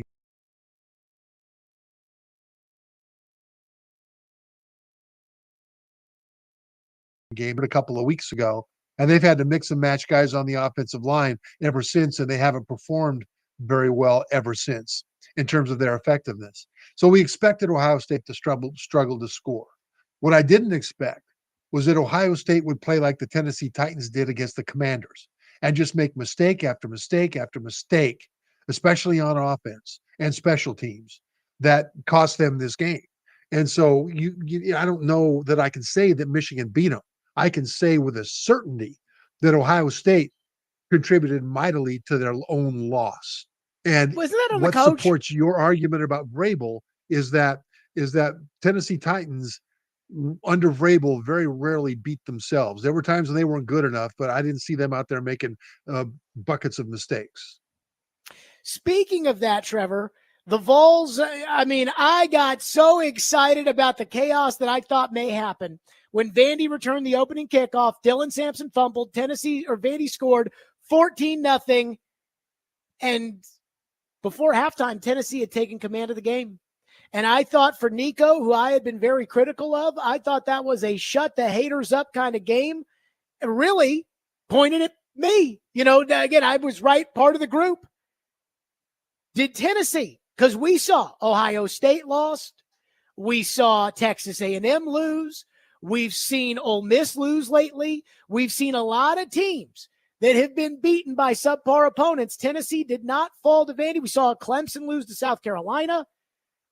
Did Tennessee show you something that makes you think, clearly they'll be in the playoff, but did they show you something that makes you think they can be more than just a team that makes it into the playoff? Yes. And the reason is what you said. It was Nico, because Nico started the season against non-conference opponents as one of the most dynamic downfield throwers in college football. They had big play after big play against non-conference opponents. But during conference play, this was one of the least explosive passing attacks in the SEC. And it got so bad that they started to run the ball twice as much as they threw it. I think partly to protect Nico, because they saw that he was struggling with confidence and struggling with success. Well, against Vanderbilt, in part because they fell behind, Nico was throwing that ball deep down the field. His average per pass attempt was about 10 yards per attempt. And that is really strong. It's one of his best of the entire season, certainly of conference play. And so I think that the return of the deep passing game against a pretty decent Vanderbilt defense. I mean, Vanderbilt's not a brick wall, certainly not like the teams that they'll face in the playoff, but Vanderbilt is not the pushover that they used to be. And that return of that deep game is the most important single thing for Tennessee fans to be hanging their hat on, because as good as this rushing attack is, Tennessee is going to have to win 4 playoff games in order to win the national championship, and they're not going to bully 4 playoff caliber defenses on the ground to get it done. They are going to have to throw the ball down the field. Trevor Maddich is with us tonight. We will have another rankings revelation, and now it starts to actually matter a little bit. We'll do that with Trevor next. Stillman and Company. Trevor, presented by Houston Clinic Orthopedics, when experience matters. Stillman and Company, 102.5 The Game.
The College Football Playoff Committee will convene tonight. They'll give you their latest rankings.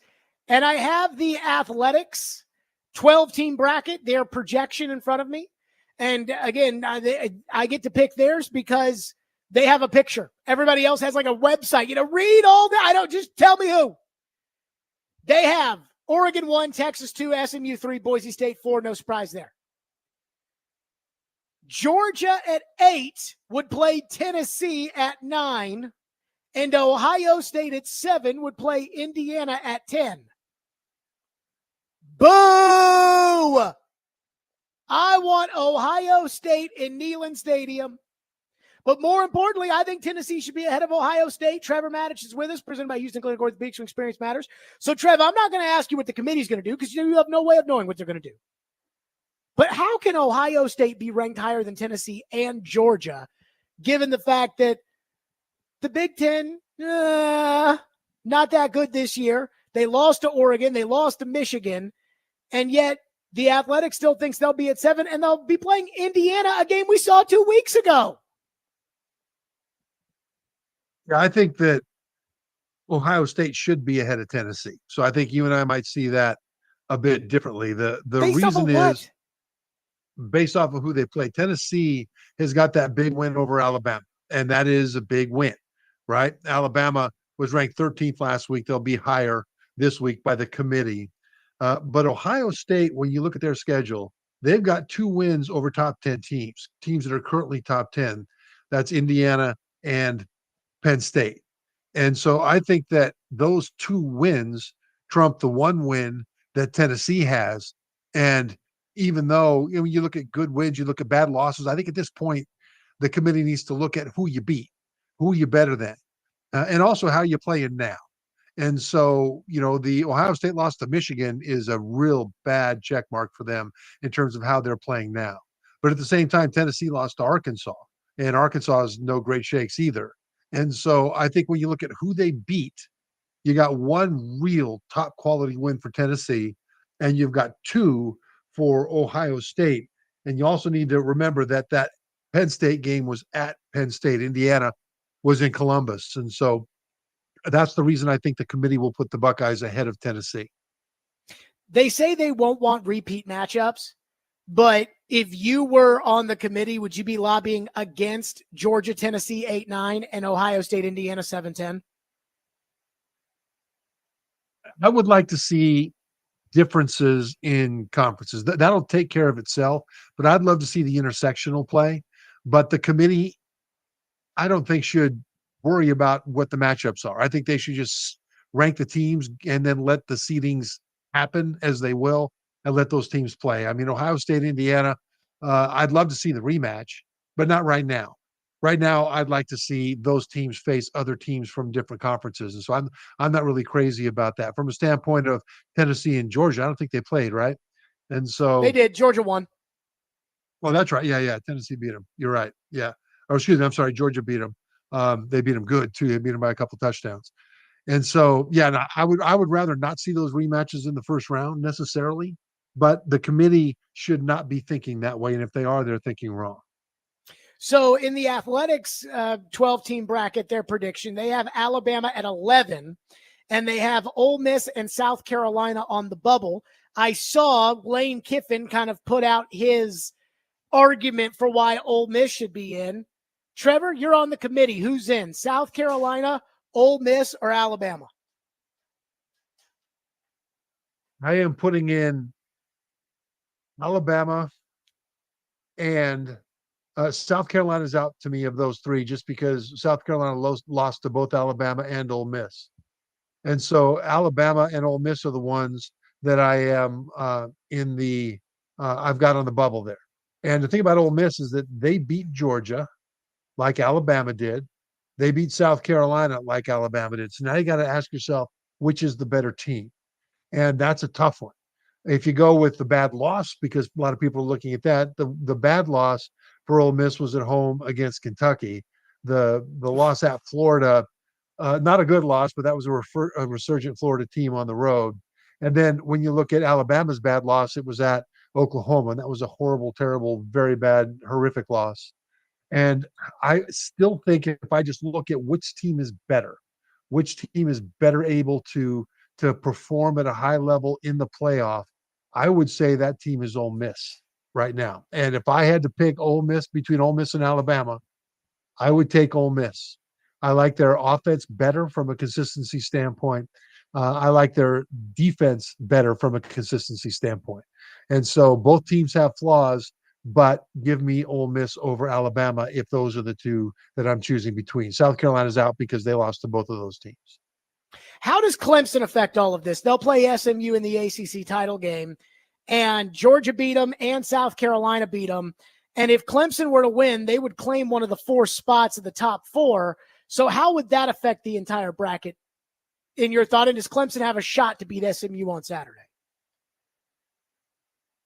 I think Clemson does have a shot to beat SMU. SMU is very good, and they're one of the hottest teams in the country right now, but they've also shown that they can commit a lot of turnovers and a lot of penalties.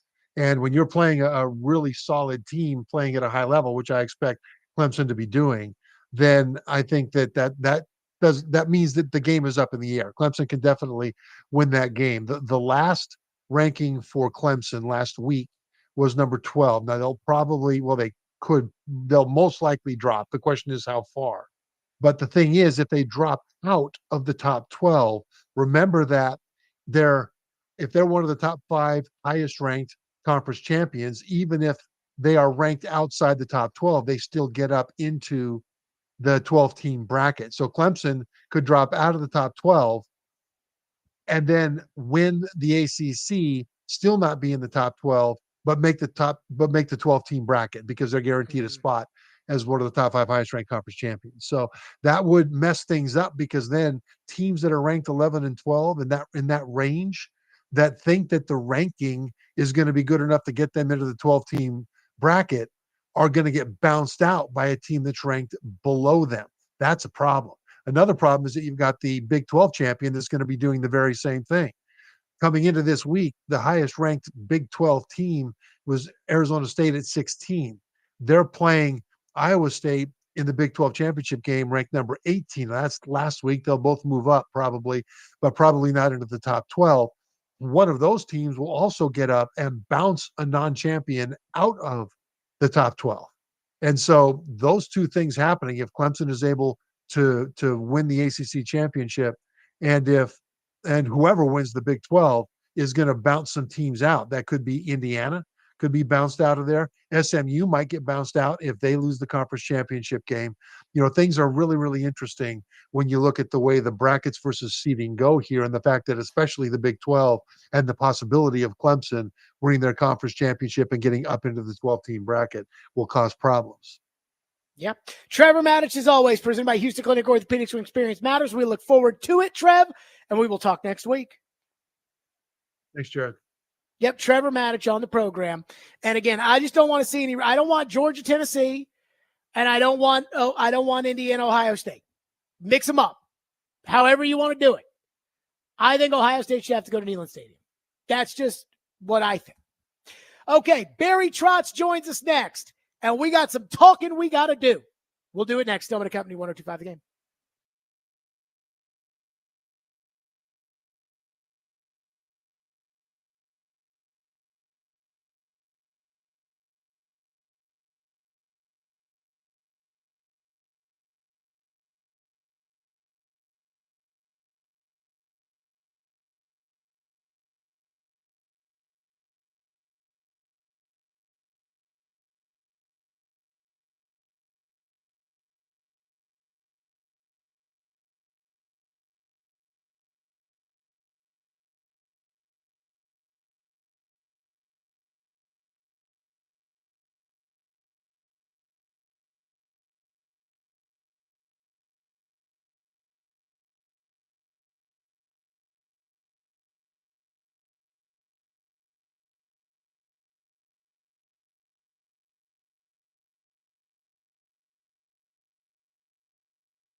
Stillman and Company, 102.5, 106.3 The Game, streaming live on Twitter, Twitch, YouTube, and Facebook Live. We are live from the Busy Bee Plumbing, Heating, and Air Conditioning Game Nashville studios.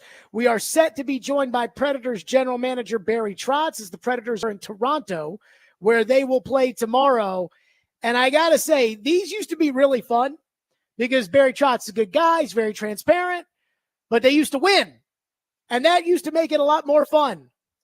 But right now, it is hard to say anything positive. Taking a look at the standings, the Predators right now, last in the Western Conference in wins with 7. Chicago has 8, San Jose has 9. Last in the Western Conference in goal differential at -21. They've lost 4 in a row. They did collect points in their last 3, but that can be just as frustrating at times. And MoneyPuck.com gives the Predators a 6.7% chance of making the playoffs and a 6.5% chance of having the number 1 pick. It has not gone according to plan. Barry Trotz joins us on the program right now, presented by Pourvu. So, Barry, well, I want to start there. First of all, thanks for joining us. How are you? I'm good. So I want to start with this, which was, last week we talked about, hey, we keep waiting on a corner to be turned. We keep waiting on this team to put it all together, and 3 straight overtime losses. 3 different games, and yet 3 similar outcomes. Can you put your finger on what the disconnect is right now? Well, I think more than anything, for us, we played. I think, like I was listening to your show here. We've got points in 8 of our last 11, and obviously, in our last 4 games, we played 3 of the top teams in the National Hockey League, and we lost in overtime. So we're a little bit of, I don't want to say fragile, but we got to find ways to win. Right now, we're not doing that, but we're playing. Our overall game is pretty good because we're playing top teams, and we're going to play another one tomorrow night. And our game is starting to come, but we've got to get to 3 offensively. We can't give up the 3 defensively, but if we can keep the opponent to 2. And we get to 3, we're going to have to win some hockey games right now.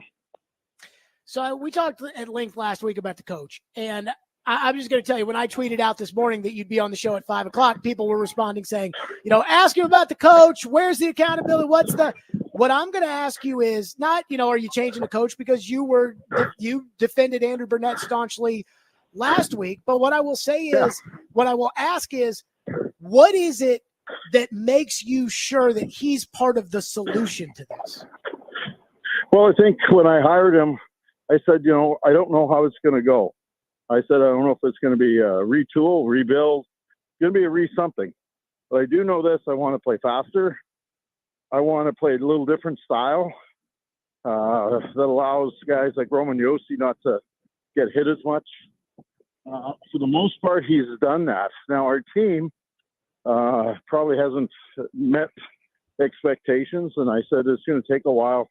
We added 2 legacy players it's quite difficult for them to sort of integrate, if you will. And they're going to be part of the solution. And then, obviously that we're not going to change the plan. We're going to try to stay with adding young players when we can, like we did with Sveshkov, LaRue. We got guys like Schaefer that will be coming. I just didn't anticipate using them this soon, but if we spiral down a little bit.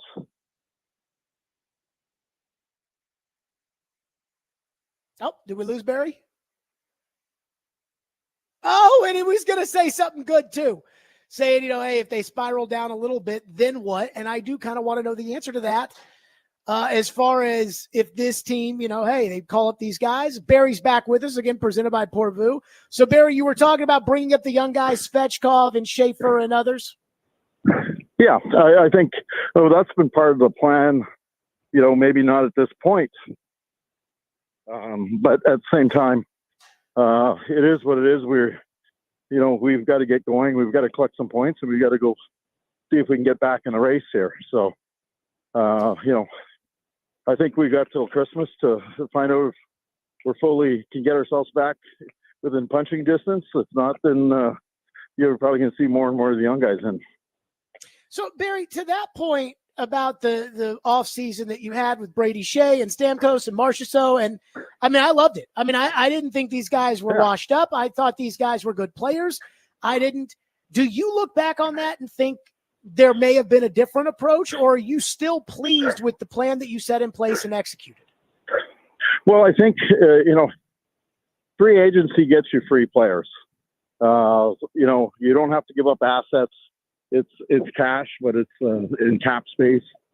But you get free players, if you will. I felt pretty strongly that this group could use a couple of game changers, guys that could make a difference, transition us into, I would say the top 9 in terms of building a top 9 team with an identity line in the 4th line. But our young guys would be coming in and sort of starting a little bit lower in the lineup.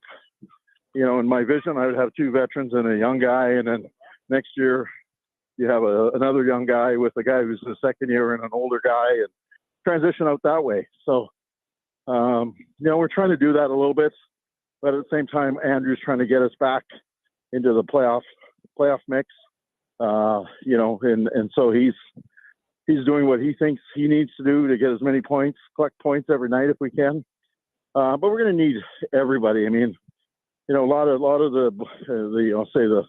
the eyes and the criticism comes towards Bruno. Some comes to some of our veteran players, some of our new ads. But the blame goes for me, Andrew, the players. We've just got to find a way to get it done. I mean, I expect more from, our top players. I expect more from the Tommy Novaks, the Sissons, those type of players as well.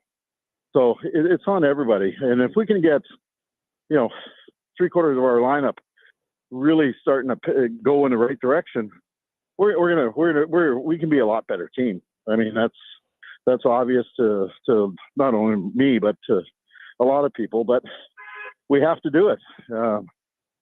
We don't play the game on paper. We play it on the ice. And to this point, we've made too many mistakes.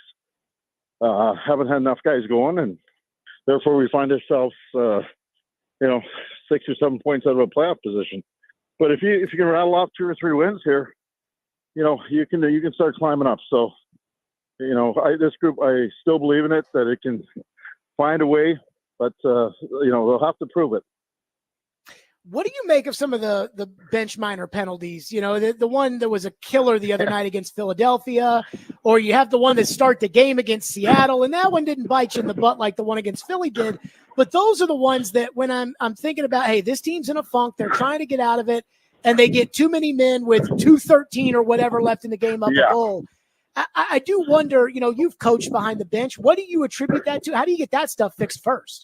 Well, the one in Seattle, the too many men, that's on the coaching staff.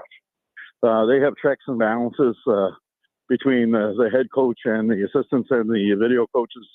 That was a staff one to start the game. That should never happen. The other ones lately, if anybody knows how line change work in the National Hockey League, usually the coach calls out a line that's up next. There's a line on the ice, and then who you replace on the ice. And you have to watch that player come to the bench, basically, and then before you get on. What happened a couple of times, we haven't done that. We were sort of sleeping on the bench. And then the one in Philadelphia, that one was unnecessary. I remember we were in really good structure. I think Colton Sissons waved that he was coming off. Then he saw a player was going to receive the puck, so he reached in and hooked him. And then I think Mark Jankowski, who was replacing him, stepped on the ice, and all of a sudden it's too many men. So that's a little bit on Janko and a little bit on Sis because he called for the change. So sometimes it's just communication. The puck comes in that area and you just react because you're competitive and you just got to watch the play, and every moment counts. So. And we were able to kill it off, and then they were able to find a way to get a puck on the net and score a goal. So it's been a struggle bus for us, but hopefully, we can get our way out of it. I was looking back and trying to give some some clarity to, some of the things that happened to me. I know the year we won the Stanley Cup with Washington, our 30 games were an absolute, I'll say it was absolute struggle for us. I thought we were never going to win another game. And then all of a sudden we just turned it around and went on and went on a really good run. And then we won a Stanley Cup. So this game is really funny and it's really hard. And I think for our guys, the way we started and some of the things that have happened, it's been a mental grind. So every one of our players wanted to jump on the ice and hug each other, after overtime win or that type of celebration on the dog pile, in the corner. We just haven't had that. And that's when you're in this business and a lot of emotion goes into the game. A lot of emotion comes out on winning and losing. And we've done more losing than winning.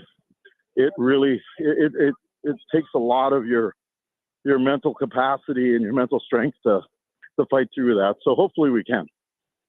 Barry Trotz with us on the program. Steven Stamkos was a little frustrated the other night after the Tampa loss and kind of hinted that he's got ideas about why this team's not scoring, but then he didn't really expand on that. I do wonder, with some of these veteran guys and their frustrations, what is the discussion like? Well, I think the discussion, obviously, I know Andrew talked with him. And I think the one thing is, people have to understand the players and the coaches are in a partnership. Yeah, they're in a partnership to win. And Steven Stamkos has played a certain way. There's things that he believes in that can help him as a player. Maybe something that we're not doing that he thinks that we can. I know they would have talked that out. I know they talked yesterday in Andrew's office, and trust me, some of the best coaching decisions I've made in my whole life is by listening to your staff, listening to your players, and then making a decision and moving forward. So, hopefully there's little tweaks that we can make, and we can get on a little bit of a run here. Barry, I was a little surprised to see Scott Wedgwood traded, but I guess I kind of wonder, we saw Tomasino go out, we saw Fabro go out, now Wedgwood goes out. What's kind of the thinking behind that? Are you adding up cap space for something, or what's the deal there? Well, I think you have to make some decisions on players. Phil Tomasino, I knew I could get an asset for him. He wasn't getting a chance to play. I think some players have passed him a little bit, some younger players. So we move on from an asset, and he's a good pick.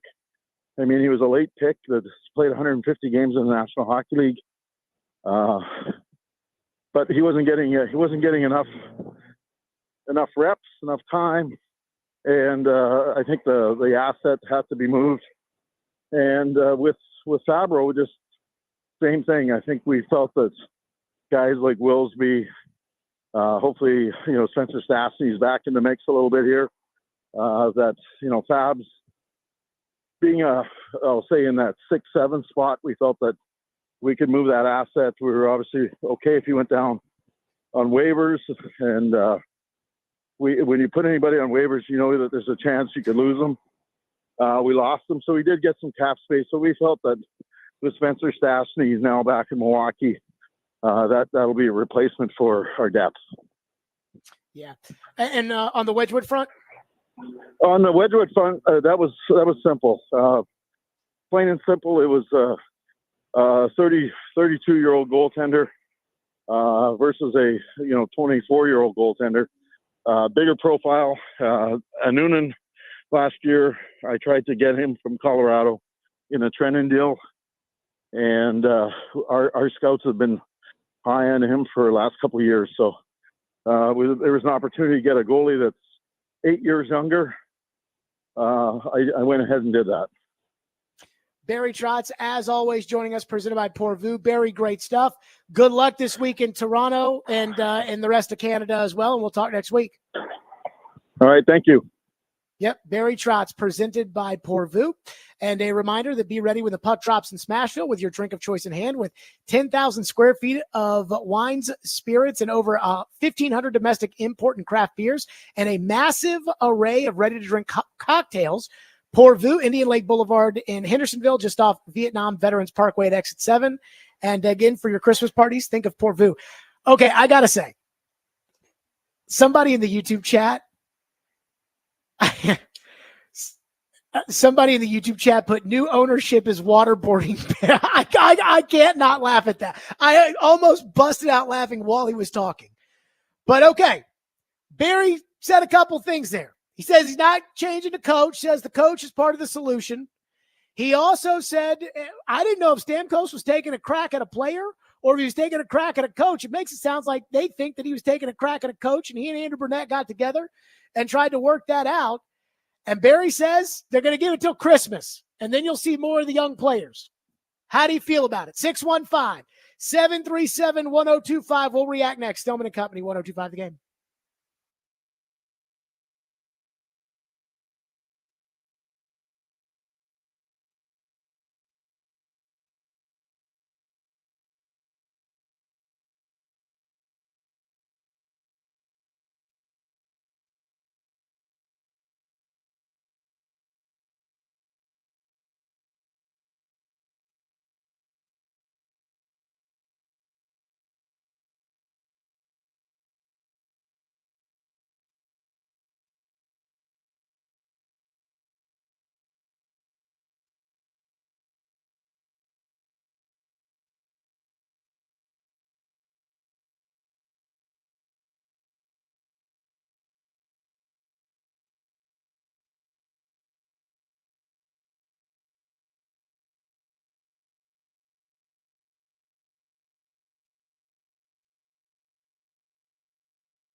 This season, to borrow a phrase that Jarrett Stillman likes to use a lot, has been an unmitigated disaster.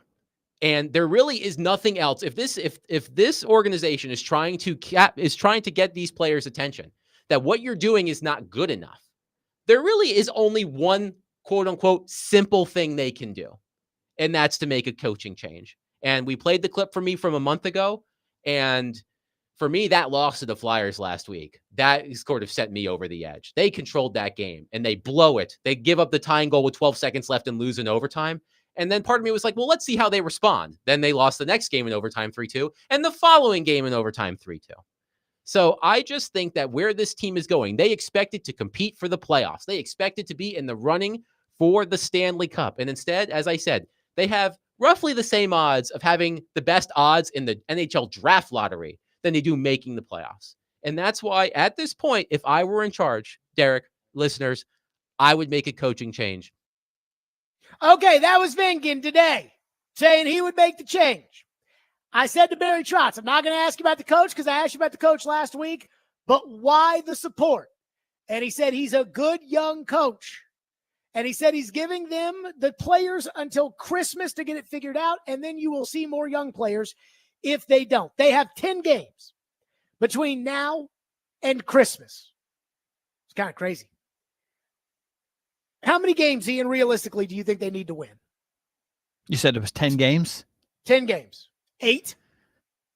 Well, they're 8 point. Well, the problem is there's just so many teams for them to leapfrog now. Like, 8 points back is not like the end of the world at this point in the season, but you have to leapfrog, half the Western Conference. So right. Not all those teams are going to pick up points while you're picking up points. Not that easy. So 10 games. How many? 8 would be nice. Yeah. That'll get you back in the mix, I would think, especially if you can beat Calgary and some of the other teams on there. Okay. So if you were to pick up 16 points, you would have, at that point in time, 36 points, which right now would tie you with Minnesota, who, by the way, also has a game in hand. Such good coach up there. Yeah, well, I remember 2021, the fall of 21, and I remember how the spring of 22 ended. I'm going to say this. They probably need to win 8. They probably need to win 7 with 1 overtime loss in there. And yet, I'm not convinced just after listening to Barry. I'm not convinced of 2 things. Number one, I'm not convinced even if they don't turn it around by Christmas, I'm not convinced they're going to fire the coach. Like, I don't think he's firing the coach even if it's this bad at Christmas. I don't think he's going to fire the coach by the end of the year. Now, if it's this bad at the end of the year, he probably has to fire the coach. But that's the first thing. The second thing is, I don't want to hear any moving of the goalposts. If they get those 8 wins or 7 wins, fine.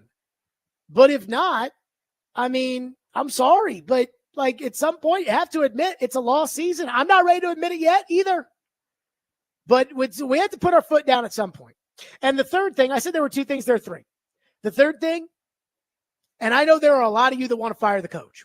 That's why I don't think it's outrageous that Adam brought it up today. Thought Adam backed it up with stats and all kinds of other things. Didn't make it personal. I don't think he's got a personal vendetta at all against Burnett or anything. But I will say this. I do think now Adam represents a part of this fan base. 40%, 45% that want to fire the coach. And I don't think anything Barry just said is going to dissuade anybody's opinion. And again, that's their opinions, not mine. I am not firing the coach, at least not yet. I'd say this is a big week in Canada, though. I think they need a sweep. And if they lose tomorrow to Toronto, I have no idea how I'm going to react. But I think they need a 3-game sweep. And we shall see. CC says, and our phone line is driven by WilsonCountyHunter.com, if Trotz is waiting until Christmas, that tells me he's pretty much given up on the season. I don't really see the Predators going on a 25 out of 30 run in order to make up games. I need to do some more research because I didn't know Trotz was going to throw that one on us about the 2018 Washington Capitals. And all I remember about the Capitals are the entire year, there was just rampant speculation that Trotz was going to get fired. That was all they talked about that year was Trotz getting fired. They went down 2-0 in the first round of the playoffs against Columbus. And I remember they had Philip Grubauer starting in net, and they turned to Braden Holtby, who was kind of their Pecorine. And they had turned back to Braden Holtby, and Holtby ended up saving them. But when they went down 2-0, I'm like, Barry Trotz getting fired. Then they won the cup. Then he technically didn't get fired. His contract was not renewed. They could not come to an agreement. But let me say this. He got fired. But I don't remember they were in last place or anything like that. I just don't remember that. Maybe it happened. Maybe it didn't. I don't know. But they're going to need a heater like they had last year or else it ain't going to be anything. And I hate to say it, but you're probably not going to get the heater that you've been waiting for. Because those things usually don't. Franchise records usually don't happen every year. It's like, I don't think when the Atlanta Braves let Hank Aaron go to Milwaukee, I don't think they thought, let's go get another Hank Aaron. Because that's not what you do. But the other thing I thought was when I asked Trotz about Stamkos' comments, I was wondering if Trotz was going to be like, I don't even know what you're talking about. And instead he was like, yeah, there's a partnership between the coaches and the players, and he and Andrew have talked it out. I don't think he was very happy with Steven Stamkos making those comments. But that doesn't mean there's not a little truth in that either. 615-737-1025, which is our phone number. Again, we appreciate Barry for joining us as always on the program. 615-737-1025. Let me say this. Paul Garski said something. And he said it to get under my skin, and it worked. But more so, it was an ambush attempt. Well, now we've got even more proof that Paul Kaharski has done the number one thing that he accuses me of doing. We will get to that next. Stillman and Company, 102.5 The Game.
wanted to ask you about Floyd, because the right tackle story sickens me for how much you tell it as if it's some kind of prophetic, huge. It's like an Aesop's statement. fable. Did you think Floyd deserved to be fired when he got fired? Did I think he deserved to be fired when he was fired? When I was a sophomore in high school. Well, or looking back, I know you've studied him like the Talmud. So no, I think they fired the wrong guy. You think they fired the wrong guy? I mean, how can you fire the general manager right after he drafts the rookie of the year who goes to the Pro Bowl at quarterback? Okay, so do you think this year's Titans could win 2 more games? Conceivable. Two against the Jags, 1 against the Colts. I think they'd have to steal 1 against Jacksonville and then beat it. Yeah, I mean, I guess it is conceivable. Okay, so if the Titans win 2 more games this year, their 3-year record, bear with me here, their 3-year record is going to be 17-34. Floyd's 3-year record before he got fired was 17-31. So you're going to call for the heads of this regime at 17-34, conceivably, but Floyd shouldn't have gotten fired at 17-31. So you mean the 2 teams? The 2 teams. You're talking about 2 years, right? No, You this said is 3 years. So 3 years. This is all- well, I'm looking at Floyd's last 3 years. I'm looking at the last 3 years of this. That's how the math works. Floyd had 3 bad years at the end, and this team has had 3 bad years. One of them belonged to Robinson. The years don't sync up, unfortunately, but the records do.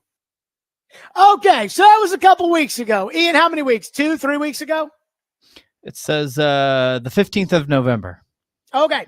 So what happened was I did my 7 a.m. hit. Robbie was out. I did my 7 a.m. hit on Robbie and Joe, and Kaharski was like, I'm going to show him, and brought up this, hey, you're calling for the heads of everybody here, but it's just as bad as Floyd when giving 7 victories that go to John Robinson to justify Rand Carthon, Chad Brinker, etc.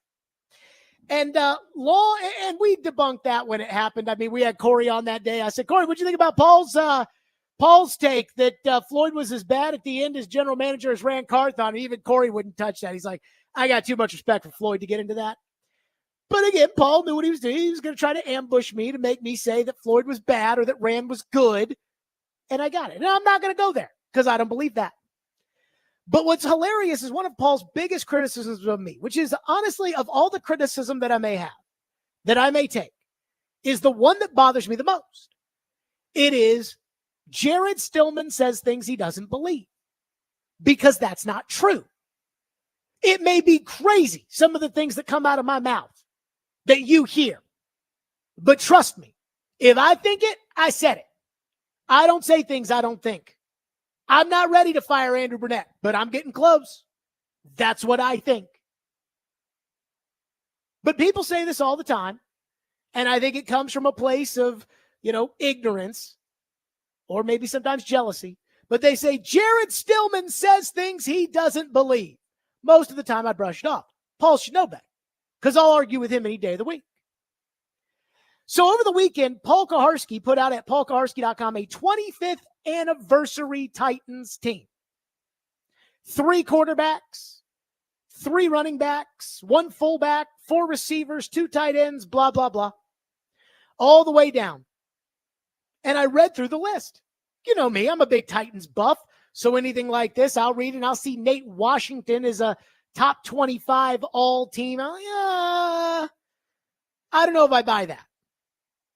But as I looked through the list, I started noticing a lot of these names like Michael Roos, drafted in 2005. And remember, Floyd's last year was 2006. And Kaharski's take is that Floyd Reese the last 3 years is as bad as Rand Carthon's been in these 2 years, even if he had to finagle the numbers in order to get there. Michael Roos, picked in 2005. David Stewart, picked in 2005. Those are at the end. Center, Kevin Mawai, signed in 2006.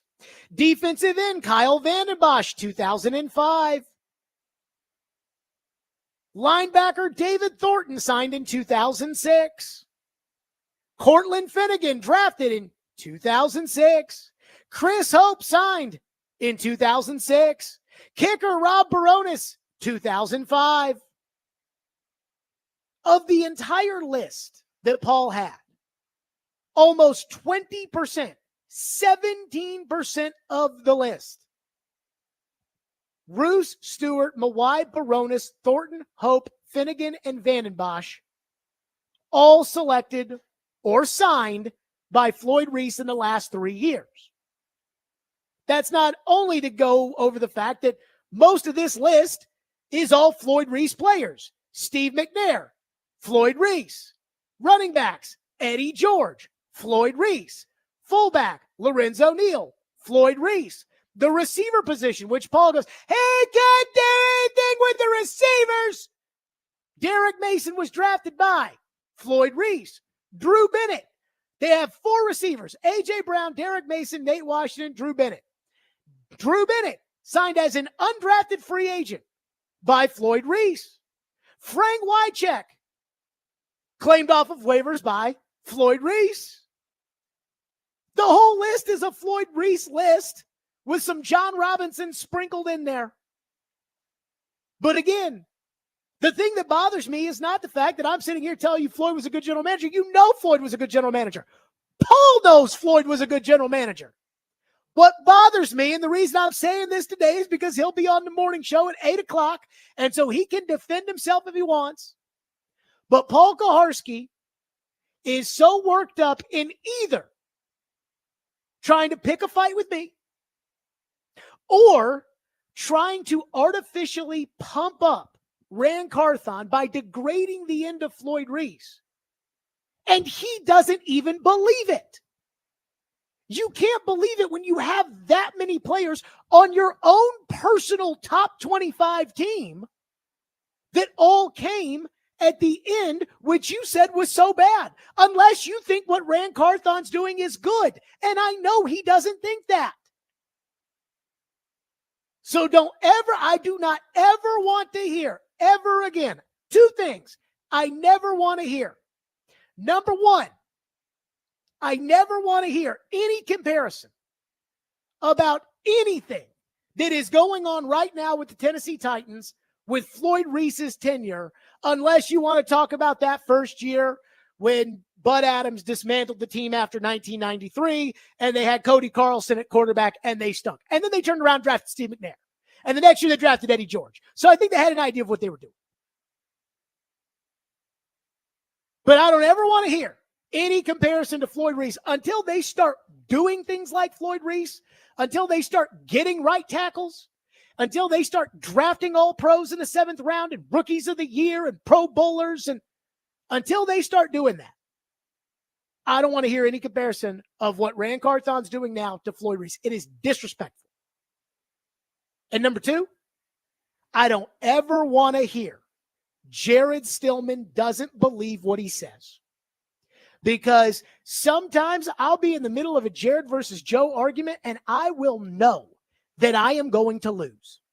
Like I will know that Caroline is going to pick Joe and I'm going to lose, but I'm going down with the take because I believe it. And that's the one thing that makes me enjoy this job amongst anything else. I am from Nashville. I'm a local dude. In fact, it's funny because I do remember when Floyd Reese left, and I didn't know Floyd from a jar of Vicks, but I remember being in the kitchen of my old house. I was a junior, I think, in high school, and I was talking to my dad, and I remember saying, we were doing where you put your two, like the clashing of the heads where you put your 2 fists together, and we were talking about Jeff Fisher without Floyd Reese, and I remember saying, I don't like it. I don't like it because everybody in town knew that there was, some friction between Jeff Fisher and Floyd Reese, and that's okay. That's good to not have somebody sit there and say, yes, sir, to everything. And so that's what I remember at the time. But again, if I say it, I believe it. What Paul said in comparing the end of probably will be the end of Rand Carthon, but comparing the end of Floyd Reese to Rand Carthon and the cherry-picked numbers with which he used, in which he gave 7 wins to John Robinson, or 7 wins of John Robinson's to Rand Carthon, in order to boost his argument. He doesn't even believe. You can't believe that he was that bad as a general manager at the end when your all 25 team has the kicker that he signed out of the Arena League, has the 2 tackles he took in the same draft that started for 8 years together, the All-Pro taken in the 7th round, the reclamation project Kyle Vandenbosch turned into sack superstar. He doesn't believe that. So, again, I'm sorry. But if you want to defend Rand Carthon, that's your business. And if you want to get mad at me and you want to fight over Rand Carthon, you come, whatever argument you want.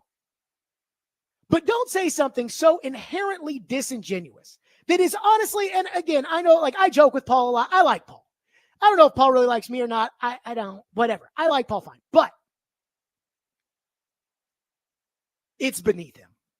Like, that argument to take 7 wins that belong to somebody else, give them to Rand to boost the argument. I mean, Floyd Reese won 8 games his last year. They went 8-8. They won 6 of their last 7. And he drafted the the 3rd overall pick to be rookie of the year at quarterback. You don't fire that general manager.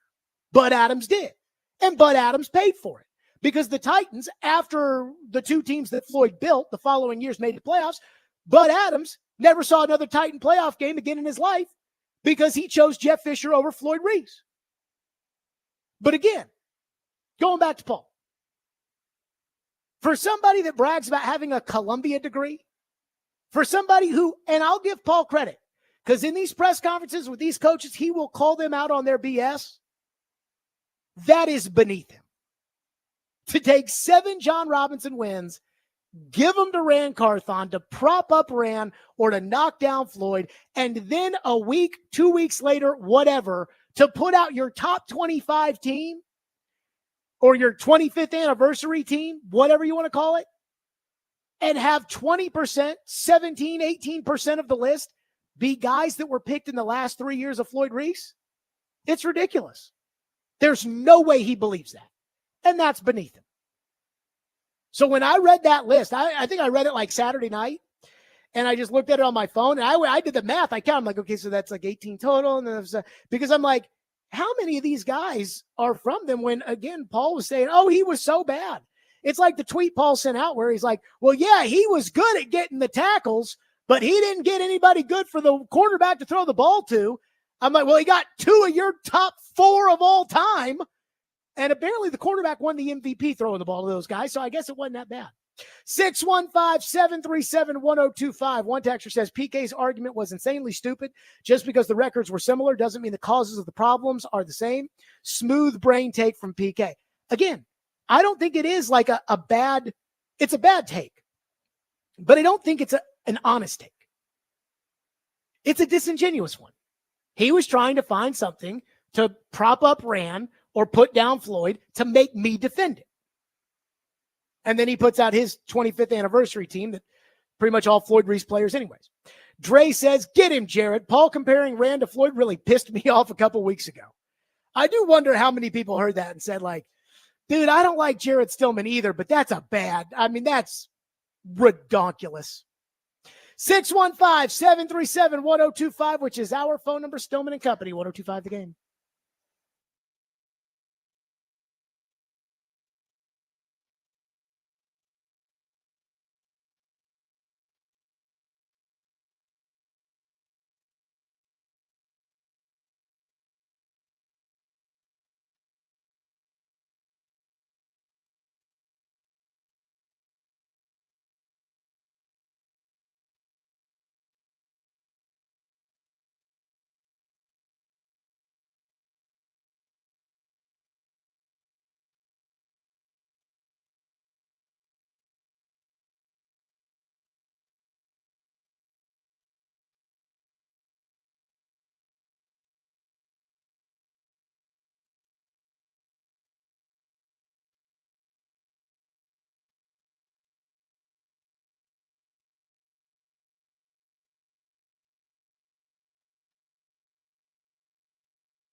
Paul Kaharski has responded. Ian, I was going to talk about the college football playoff rankings. I really was.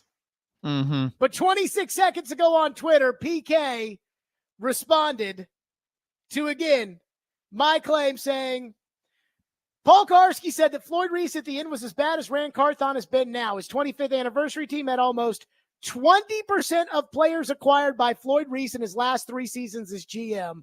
Paul never believed that take. Paul said, clearly don't understand at the end. And then said, isn't your dad insulted by how much you act like Floyd was your dad? Well, I'm going to address both parts of that. First of all, I don't think I'm the one that doesn't understand at the end. Again, if 20% of the players were acquired by Floyd Reese in his last 3 seasons at GM, doesn't that mean, Ian, help me out here. Doesn't that mean that I exactly know what that means? Sounds like the end of his tenure. I mean, I'm not arguing for Not the beginning. Steve McNair and Eddie George and Lorenzo Neal to be included in the 20%. I'm talking about Baronis and Finnegan and Mawai and David Stewart and Michael Roos and David Thornton and the guys that are all, it's his list. So I think he's the one that doesn't understand that. And then secondly, isn't your dad insulted by how much you act like Floyd was your dad? Let me tell you something. There is nothing in my life that I have ever grieved as hard as Floyd Reese's death. And maybe that's, soft on my part. I don't know. It screwed me up. And Ian, I don't want to speak for you, but I know it was tough on you too. Oh, sure. I mean, it screwed me up.